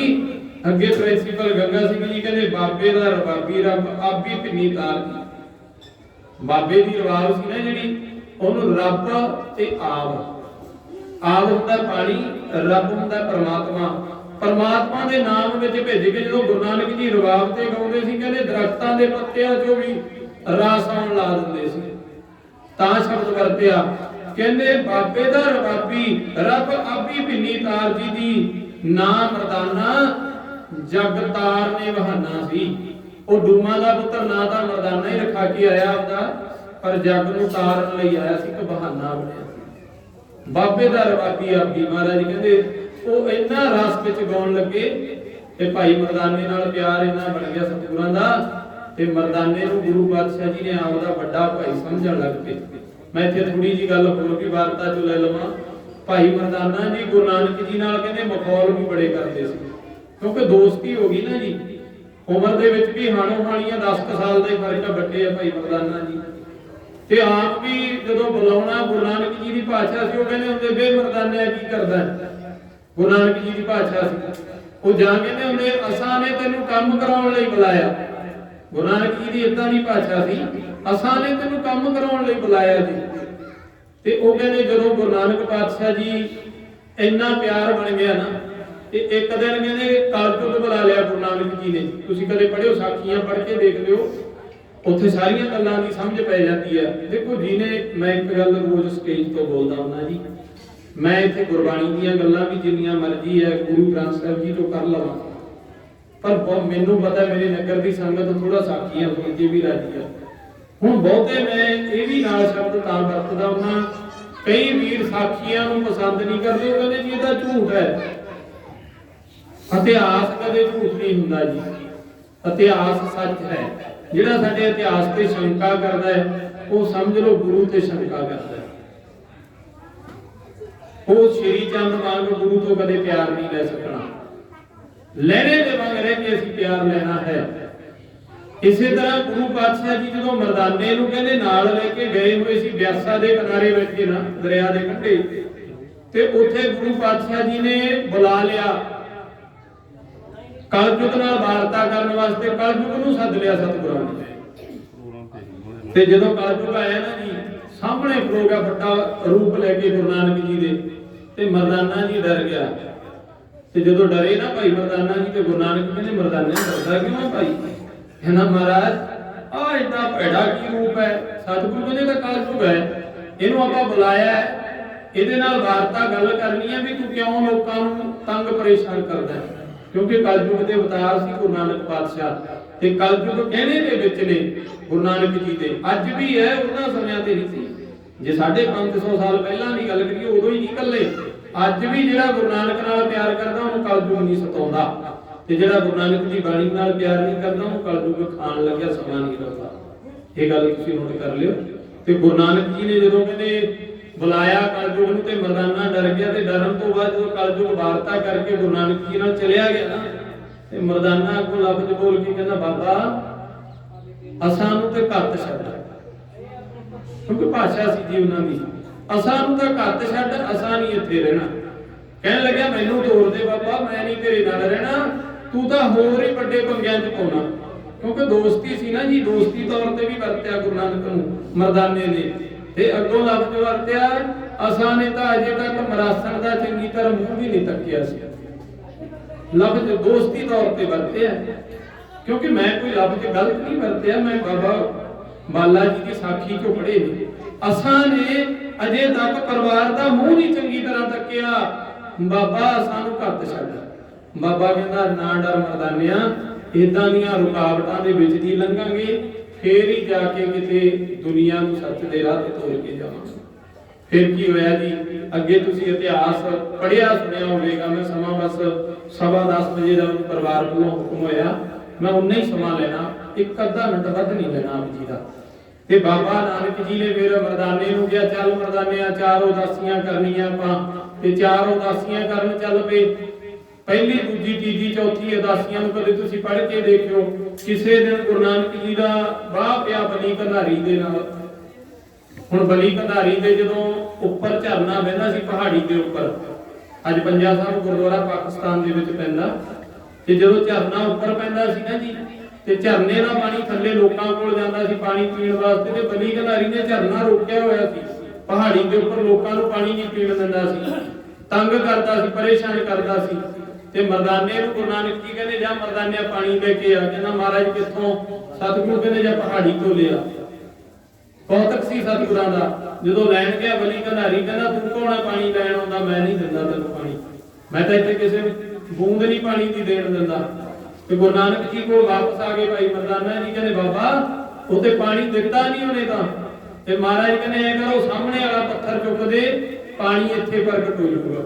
ਜਦੋਂ ਪੱਥਰ ਚੁੱਕਿਆ, ਜਿਹੜਾ ਝਰਨਾ ਉੱਪਰ ਵਹਿੰਦਾ ਸੀ ਪਹਾੜੀ ਦੇ ਉੱਪਰ, ਉਹ ਧਰਤੀ ਦੇ ਥੱਲੇ ਜਿੱਥੇ ਗੁਰੂ ਨਾਨਕ ਜੀ ਬੈਠੇ ਉੱਥੇ ਬਹਿਣਾ ਸ਼ੁਰੂ ਹੋ ਗਿਆ। ਉੱਪਰ ਦਾ ਪਾਣੀ ਸਾਰਾ ਖਤਮ ਹੋ ਗਿਆ ਕੁਝ ਕੁ ਸਮੇਂ 'ਚ ਹੀ। ਤੇ ਬਲੀ ਕੰਧਾਰੀ ਨੇ ਗੁੱਸੇ 'ਚ ਗੁਰੂ ਨਾਨਕ ਜੀ ਦੇ ਵੱਲ ਪੱਥਰ ਰੋੜ ਦਿੱਤਾ ਪਹਾੜ ਤੋਂ। ਕਹਿੰਦਾ ਆਪੇ ਥੱਲੇ ਆ ਕੇ ਮਰ ਜਾਣਗੇ। ਇਹ ਕੌਣ ਆ ਦੁਸ਼ਟ ਜਿਨ੍ਹਾਂ ਨੇ ਕਾਫਰਾਂ ਨੇ ਆ ਕੇ ਮੇਰੇ ਕੰਮ ਦੇ ਵਿੱਚ ਉੜਿੱਕਾ ਪਾਇਆ? ਗੁਰੂ ਨਾਨਕ ਜੀ ਨੇ ਉਹ ਪੰਜਾ ਲਾ ਕੇ ਪੱਥਰ ਰੋਕ ਲਿਆ। ਤੇ ਅੱਜ ਜਦੋਂ ਸਾਡੇ 1849 ਤੋਂ 1947 ਤੱਕ ਅੰਗਰੇਜ਼ਾਂ ਦਾ ਰਾਜ ਰਿਹਾ, ਮਹਾਰਾਜਾ ਰਣਜੀਤ ਸਿੰਘ ਜੀ ਦਾ ਰਾਜ ਜਾਣ ਤੋਂ ਬਾਅਦ ਅੰਗਰੇਜ਼ਾਂ ਨੇ ਉਹ ਪੱਥਰ ਨੂੰ ਘੜ ਘੜ ਕੇ ਦੇਖਿਆ ਵੀ ਇਹ ਕੀ ਵਿੱਚ ਪੰਜਾ ਹੱਥ ਲੱਗਿਆ ਹੋਇਆ ਹੈ। ਕਹਿੰਦੇ ਗੁਰੂ ਨਾਨਕ ਦਾ ਹੈ, ਇਹ ਤਾਂ ਢਾਹ ਦਿਆਂਗੇ ਅਸੀਂ। ਮਾਫ ਕਰੋ, ਤਰਾਸ਼ਣ ਵਾਲਿਆਂ ਨੇ ਤਰਾਸ਼ ਕੇ ਦੇਖ ਲਿਆ ਪੰਜਾ ਹੀ ਵਿੱਚ ਹੈ। ਇਹ ਹੈ ਸਾਡੇ ਗੁਰੂ ਦਾ ਇਤਿਹਾਸ ਸੱਚ। ਫਿਰ ਗੁਰੂ ਪਾਤਸ਼ਾਹ ਜੀ ਦੇ ਕਿਤੇ ਅੱਗੇ ਗਏ, ਸਾਲਸਰਾਏ ਜੋਹਰੀ ਕੋਲ ਪਟਨਾ ਸਾਹਿਬ ਦੀ ਧਰਤੀ ਤੇ ਗੁਰੂ ਨਾਨਕ ਜੀ ਗਏ ਆ। ਸਾਲਸਰਾਏ ਜੋਹਰੀ ਦੇ ਘਰੇ ਜਾ ਕੇ ਮਹਾਰਾਜ ਜੀ ਨੇ ਉਹਨੂੰ ਮਾਨਕ ਬਖਸ਼ ਦਿੱਤਾ, ਲਾਲ ਬਖਸ਼ ਦਿੱਤਾ, ਦੁਨੀਆਦਾਰੀ ਦਾ ਪਿਆਰ ਸਾਲਸਰਾਏ ਜੋਹਰੀ ਨੂੰ ਬਖਸ਼ ਦਿੱਤਾ। 100 ਰੁਪਇਆ ਲਿਆ ਬਦਲੇ ਦੇ ਵਿੱਚ ਮਰਦਾਨੇ ਨੇ, ਉਹ ਲਾਲ ਦੇਣ ਦੇ ਬਦਲੇ 'ਚ ਉਹਦੇ ਨਾਲ ਦਾ ਪੇਟ ਭਰਿਆ, ਕਿਉਂਕਿ ਫਕੀਰ ਸੀ। ਫਕੀਰਾਂ ਨੂੰ ਪੈਸਿਆਂ ਦੇ ਲਾਲਚ ਨਹੀਂ ਹੁੰਦੇ ਕਦੇ। ਗੁਰੂ ਨਾਨਕ ਜੀ ਮਾਇਆ ਤੋਂ ਤਾਂ ਲੋਕਾਂ ਨੂੰ ਕੱਢਣ ਆਏ ਸੀ, ਧਨ ਦੌਲਤ ਜ਼ਮੀਨਾਂ ਜਾਇਦਾਦਾਂ ਦੇ ਵਿੱਚੋਂ। ਤੇ ਸਤਿਗੁਰੂ ਜੀ ਕਹਿੰਦੇ ਸਾਲਸਰਾਏ ਜੋਹਰੀ ਨੂੰ ਦੇ ਦੇ ਭਾਈ। ਅੱਗੇ ਜੇ ਨੂਰ ਸ਼ਾਹ ਕੋਲ ਗਏ, ਨੂਰ ਸ਼ਾਹ ਜਾਦੂਗਰਨੀ ਤੋਂ ਭੇਡੂ ਬਣਾਤਾ ਸੀ ਮਰਦਾਨਾ ਜੀ ਨੂੰ। ਕਦੇ ਤੁਸੀਂ ਪੜ੍ਹ ਕੇ ਦੇਖ ਲਓ। ਜਦੋਂ ਨੂਰ ਸ਼ਾਹ ਜਾਦੂਗਰਨੀ ਦੇ ਪਿੰਡ ਗਏ ਨਾ, ਘਰ ਗਏ ਗੁਰੂ ਨਾਨਕ ਜੀ, ਉੱਥੇ ਮੰਗਣ ਗਏ ਮਰਦਾਨਾ ਜੀ ਵੀ ਅਸੀਂ ਫਕੀਰ ਆ ਭਾਈ, ਪ੍ਰਸ਼ਾਦਾ ਪਾਣੀ ਦੇ ਦਿਓ। ਤੇ ਭੇਡੂ ਦੇ ਰੂਪ ਦੇ ਵਿੱਚ ਬਣਾ ਕੇ ਬੰਨ ਲਿਆ ਸੀ। ਗੁਰੂ ਨਾਨਕ ਜੀ ਛੁਡਵਾ ਕੇ ਲੈ ਕੇ ਆਏ। ਨਾਲੇ ਨੂਰ ਸ਼ਾਹ ਨੂੰ ਕਿਹਾ, ਨੂਰ ਸ਼ਾਹ ਜੇ ਤੇਰੇ ਕੋਲੇ ਜਾਦੂ, ਇਹਨਾਂ ਦੀ ਦੁਰਵਰਤੋਂ ਨਾ ਕਰ, ਇਹਨਾਂ ਦੀ ਵਰਤੋਂ ਕਰ, ਲੋਕਾਂ ਦਾ ਭਲਾ ਕਰ। ਫੇਰ ਸਤਿਗੁਰੂ ਜੀ ਜੇ ਗਏ ਕੌਡੇ ਰਾਖਸ਼ ਵਰਗਿਆਂ ਕੋਲੇ, ਗੁਰੂ ਨਾਨਕ ਜੀ ਉਹਨਾਂ ਨੂੰ ਵੀ ਸੁਧਾਰਨਾ ਕਰਦੇ ਆ। ਸੱਜਣ ਜੇ ਠੱਗਾਂ ਦੇ ਘਰ ਦੇ ਵਿੱਚ ਜਾ ਕੇ ਗੁਰੂ ਨਾਨਕ ਨੇ ਉਪਦੇਸ਼ ਬਖਸ਼ ਦਿੱਤਾ। ਸੱਜਣ ਜੇ ਠੱਗਾਂ ਨੂੰ ਵੀ ਸੁਧਾਰ ਦਿੱਤਾ। ਹੁਣ ਮੈਂ ਥੋੜੀ ਜਿਹੀ ਵਾਰਤਾ ਗੁਰੂ ਗੋਬਿੰਦ ਸਿੰਘ ਜੀ ਦੀ ਸਾਂਝੀ ਕਰਨੀ ਚਾਹੁੰਦਾ, ਕਿਉਂਕਿ ਉਹਨਾਂ ਦੇ ਬੱਚਿਆਂ ਦਾ ਜਿਹੜਾ ਆ ਅੱਗੇ ਦਿਨ ਆ ਰਹੇ ਆ ਨਾ ਜੀ, ਉਹਦੇ ਦਿਨ 7 ਪੋਹ ਤੋਂ 13 ਪੋਹ ਤੱਕ ਗੁਰੂ ਜੀ ਦੀ ਸ਼ਹਾਦਤ ਦੇ, ਬੱਚਿਆਂ ਦੀ ਸ਼ਹਾਦਤ ਦੇ, ਸਿੰਘਾਂ ਦੀਆਂ ਸ਼ਹਾਦਤਾਂ ਦੇ ਦਿਨ ਨੇ। ਉਦੋਂ ਸਾਡੇ ਲਈ ਸਿੱਖਾਂ ਲਈ ਖੁਸ਼ੀ ਮਨਾਉਣੀ ਬੜੀ ਮਾੜੀ ਭੈੜੀ ਗੱਲ ਹੈ। ਪਰ ਮਾਫ ਕਰੋ, ਅੱਜ ਅਸੀਂ ਸਮਝ ਨਹੀਂ ਲੈਂਦੇ, ਅਸੀਂ ਸੋਚਦੇ ਨਹੀਂ ਉਸ ਗੱਲ ਵੱਲ। ਤੁਸੀਂ ਕਦੇ ਉਹ 7 ਦਿਨ ਪੜ੍ਹ ਲਿਓ, 7 ਪੋਹ ਤੋਂ ਲੈ ਕੇ 13 ਪੋਹ ਤੱਕ 6-7 ਦਿਨ ਬਣਦੇ ਆ। ਉਹ ਬੜੇ ਭੈੜੇ ਦਿਨ ਸੀ ਗੁਰੂ ਦੇ ਪਰਿਵਾਰ ਤੇ ਬੱਚਿਆਂ ਤੇ। ਤੇ ਗੁਰੂ ਪਾਤਸ਼ਾਹ ਜੀ ਦੇ ਨਾਲ ਮਰਦਾਨਾ ਜੀ ਨੇ 46 ਸਾਲ ਉਮਰ ਬਤੀਤ ਕੀਤੀ ਹੈ। ਸਭ ਤੋਂ ਵੱਧ ਜੇ ਪਿਆਰ ਮਾਣਿਆ ਗੁਰੂ ਨਾਨਕ ਦਾ ਮਰਦਾਨੇ ਨੇ ਮਾਣਿਆ ਜੀ। ਤੇ 46 ਸਾਲ 1559 ਦੇ ਮਾਗਰਾ 1459 ਦੇ ਵਿੱਚ ਬਾਬਾ ਜੀ ਦਾ ਜਨਮ ਹੋਇਆ ਤੇ 1534 ਚ ਬਿਆਨਾ ਕੀਤਾ ਇਸ ਦੁਨੀਆ ਤੋਂ ਗਏ ਆ। 29 ਸਾਲ ਦੇ ਆ ਕੇ ਗੁਰੂ ਨਾਨਕ ਜੀ ਨਾਲ ਜੁੜਦੇ ਆ। ਹੁਣ ਤੁਸੀਂ 75 ਦੇ ਵਿੱਚੋਂ 29 ਕੱਢ ਲਿਓ, 46 ਸਾਲ ਰਹਿ ਗਏ। 46 ਸਾਲ ਦੀ ਉਮਰ ਬਾਬਾ ਜੀ ਦੇ ਨਾਲ ਬਤੀਤ ਕੀਤੀ ਹੈ ਮਰਦਾਨਾ ਜੀ ਨੇ। ਤੇ ਇਸੇ ਤਰ੍ਹਾਂ ਗੁਰੂ ਗੋਬਿੰਦ ਸਿੰਘ ਮਹਾਰਾਜ ਜੀ ਦਾ ਮੈਂ 5-10 ਮਿੰਟ ਦਾ ਸਮਾਂ ਲੈਣਾ। ਗੁਰੂ ਨਾਨਕ ਜੀ ਦੇ ਪਿਆਰ ਵਾਲੇ ਗੁਰਸਿੱਖ ਬੈਠੇ ਹੋ ਸਾਰੇ। ਗੁਰੂ ਗੋਬਿੰਦ ਸਿੰਘ ਮਹਾਰਾਜ ਜੀ ਦਾ ਜੀ ਕਦੇ ਤੁਸੀਂ ਚਮਕੌਰ ਦੀ ਗੜੀ ਵਾਲਾ ਤੇ ਸਰਹੰਦ ਵਾਲਾ ਇਤਿਹਾਸ ਪੜ੍ਹ ਲਿਓ, ਕਦੇ ਗੁਰੂ ਦਾ ਦਰ ਨਹੀਂ ਛੱਡ ਕੇ ਜਾਂਦੇ। ਜਦੋਂ ਕਹਿੰਦੇ ਗੁਰੂ ਗੋਬਿੰਦ ਸਿੰਘ ਮਹਾਰਾਜ ਜੀ ਦੇ ਬੱਚੇ ਚਮਕੌਰ ਦੀ ਗੜੀ 'ਚ ਪਹੁੰਚ ਗਏ ਨਾ, 40 ਗਿਣਤੀ ਦੇ ਸਿੱਖਿਆ ਗੁਰੂ ਨਾਲ। ਤੇ ਜਾਂਦਿਆਂ ਜਾਂਦਿਆਂ ਹਜੇ ਜਾਣ ਤੋਂ ਪਹਿਲਾਂ ਰਸਤੇ ਦੇ ਵਿੱਚ ਪੁੱਛਿਆ ਬਾਬਾ ਜੀਵਨ ਸਿੰਘ ਭਾਈ ਜੈਤੇ ਨੇ ਗੁਰੂ ਗੋਬਿੰਦ ਸਿੰਘ ਮਹਾਰਾਜ ਜੀ ਨੂੰ, ਕਹਿਣ ਲੱਗਾ ਸੱਚੇ ਪਾਤਸ਼ਾਹ ਆਹ 2 ਤਾਂ ਘੋੜਿਆਂ ਤੇ ਚੜੇ ਜਾਂਦੇ ਆ, ਤੇ ਜਿਹੜੇ ਛੋਟੇ 2 ਆ ਉਹ ਨਹੀਂ ਕਿਤੇ ਨਜ਼ਰੀ ਕਰੀਦੇ। ਗੁਰੂ ਗੋਬਿੰਦ ਸਿੰਘ ਮਹਾਰਾਜ ਜੀ ਕਹਿੰਦੇ ਜੈਤਿਆ ਆ ਜਿਹੜੇ 2 ਅੱਜ ਘੋੜਿਆਂ ਤੇ ਬੈਠੇ ਜਾਂਦੇ ਨਜ਼ਰੀ ਪੈਂਦੇ, ਕੱਲ ਨੂੰ ਇਹ ਵੀ ਨਹੀਂ ਪੈਣੇ। ਐਡਾ ਵੱਡਾ ਜਿਹੜਾ ਉਹ ਜੀ ਕਿਸੇ ਬਾਪ ਦਾ। ਗੁਰੂ ਗੋਬਿੰਦ ਸਿੰਘ ਮਹਾਰਾਜ ਜੀ ਪਹਿਲਾਂ ਕੀ ਕਹਿੰਦੇ, ਜੈਤਿਆ ਜਿਹੜੇ 2 ਹੁਣ ਨਜ਼ਰੀ ਪੈਂਦੇ ਆ, ਕੱਲ ਨੂੰ ਉਹ ਵੀ 2 ਨਜ਼ਰੀ ਨਹੀਂ ਪੈਣੇ ਤੇਰੇ ਭਲਿਆ। ਤੇ ਅਗਲੀ ਰਾਤ ਆਈ ਜੀ, 10 ਲੱਖ ਫੌਜ ਚੜਾ ਦਿੱਤੀ। ਨਾਰ ਖਾਂ ਵਰਗੇ, ਸ਼ੇਰ ਖਾਂ ਮੁਹੰਮਦ ਦਾ ਵੱਡਾ ਭਰਾ ਸੀ ਨਾਰ ਖਾਂ, ਇਹਨਾਂ ਨੂੰ ਲਿਆ ਕੇ ਚੜਾ ਦਿੱਤਾ। ਗੁਰੂ ਪਾਤਸ਼ਾਹ ਜੀ ਦੇ ਫੌਜਾਂ ਲਿਆ ਕੇ ਚੜਾਤੀਆਂ। 10 ਲੱਖ ਫੌਜ 40 ਸਿੰਘਾਂ ਦੇ ਮਰ ਜੀਵੜਿਆਂ ਤੇ। ਕਦੇ ਜਫਰਨਾਮਾ ਪੜਿਓ, ਜਫਰਨਾਮੇ ਦੇ ਵਿੱਚ ਸਾਰਾ ਕੁਝ ਪਤਾ ਲੱਗ ਜਾਂਦਾ ਹੈ ਵੀ ਕਿਹੜੇ ਕਿਹੜੇ 40 ਸੀ ਤੇ ਕਿਹੜੇ ਕਿਹੜੇ ਜਰਨੈਲ ਚੜ ਕੇ ਅਸੀਂ ਨਾਰ ਖਾਂ ਮਰ ਗਏ। ਤੇ ਜਦੋਂ ਗੁਰੂ ਪਾਤਸ਼ਾਹ ਜੀ ਤੇ 40 ਤੇ ਚੜਾਏ ਨਾ ਲਿਆ ਕੇ, ਤੇ ਮਹਾਰਾਜ ਜੀ ਨਾਲ ਸਿੱਖਾਂ ਨੇ ਵਿਚਾਰ ਕੀਤੀ। ਕਹਿੰਦੇ ਮਹਾਰਾਜ 40 ਜਾਣੇ 10 ਲੱਖ ਨਾਲ ਲੜਾਂਗੇ? ਗੁਰੂ ਗੋਬਿੰਦ ਸਿੰਘ ਨੇ ਕਹਿੰਦੇ ਬਿਲਕੁਲ ਨਹੀਂ। ਜੇ ਇਕੱਠੇ 40 ਨੇ ਇੱਕ ਵਾਰ ਚ ਸਾਰਿਆਂ ਨੇ ਮਰ ਜਾਣਾ, ਖਤਮ ਹੋ ਜਾਣਾ, ਸ਼ਹੀਦ ਹੋ ਜਾਣਾ ਹੈ, ਇਹਨਾਂ ਨੂੰ ਵੀ ਹਰਾ ਪਾਉਣਾ।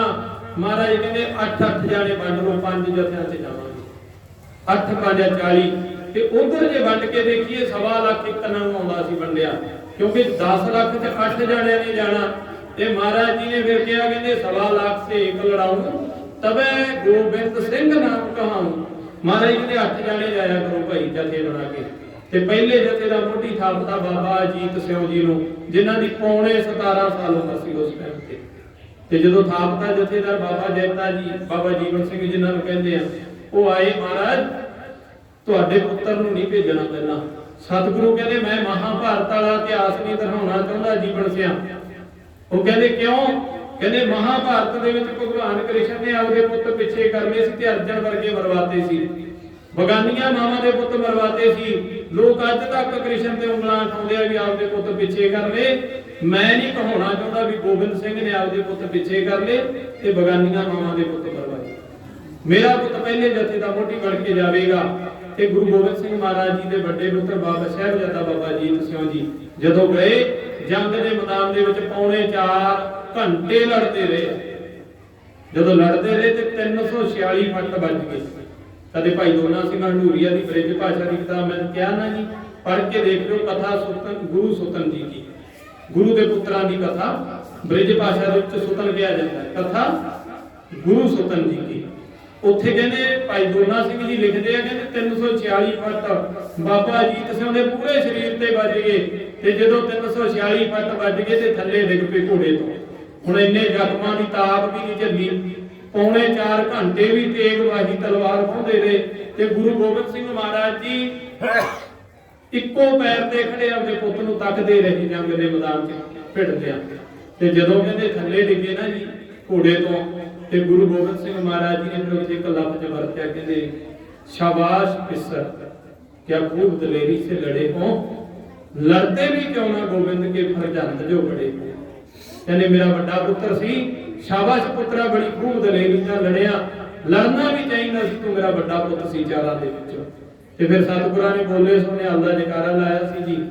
ਸੰਗਤ ਨੇ ਸਿੰਘਾਂ ਨੇ ਜਿੰਨੇ ਕੁ ਕਿਲੇ ਦੇ ਵਿੱਚ ਗੜੀ ਦੇ ਵਿੱਚ ਉਸ ਟਾਈਮ ਸੀਗੇ, ਉਹਨਾਂ ਨੇ ਜਵਾਬ ਨਹੀਂ ਦਿੱਤਾ। ਆਵਾਜ਼ਾਂ ਵਾਲੇ ਸਤਿਗੁਰੂ ਜੀ ਨੇ ਚੁੱਪ ਕਰ ਗਏ, ਬੋਲੇ ਨਹੀਂ ਪਾਤਸ਼ਾਹ ਉਸ ਟਾਈਮ ਤੇ। ਫਿਰ ਦੂਸਰਾ ਪੁੱਤ ਤਿਆਰ ਕੀਤਾ ਮਹਾਰਾਜ ਜੀ ਨੇ, ਕਹਿੰਦੇ ਜਾ ਜੁਝਾਰ ਸਿੰਘ ਹੁਣ ਤੇਰੀ ਲੋੜ ਹੈ।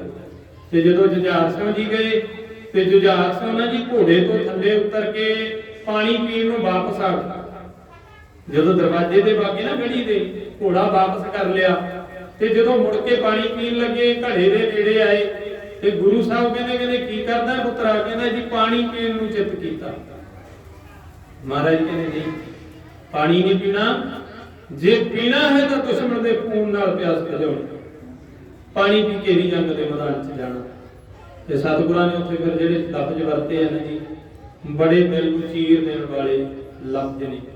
ਮਹਾਰਾਜ ਕਹਿੰਦੇ ਦੇਤੇ ਹੈ ਖੰਜਰ ਤੁਮੇ इसे पीर समझना, नेजों की जगह दादा कदम तीर समझना। जख्म आए शरीर पे या कलेजे पे, कह रही है जख्म आए कलेजे पे। महाराज जी कहने जितने भी मरे इनसे, जरा खंजर दिता ना सतगुरां ने उत्थे ओदे लई भी वरत्या, कहंदे लो देते हैं खंजर तुम्हें इसे तुम पीर समझना, नेजों की जगह दादा का तुम तीर समझना, जितने भी मरे इससे उन्हें बेपीर समझना। अगे महाराज जी कहते जख्म आए तो रोना नहीं दिलगीर समझना। आपदे पुत्र नूं कोई कहूगा जी भी तेरे जे जख्म भी लग गया तू रोई ना, तू ताकतवर होकर लड़ी। महाराज कहते जख्म आए तो रोना नहीं दिलगीर समझना।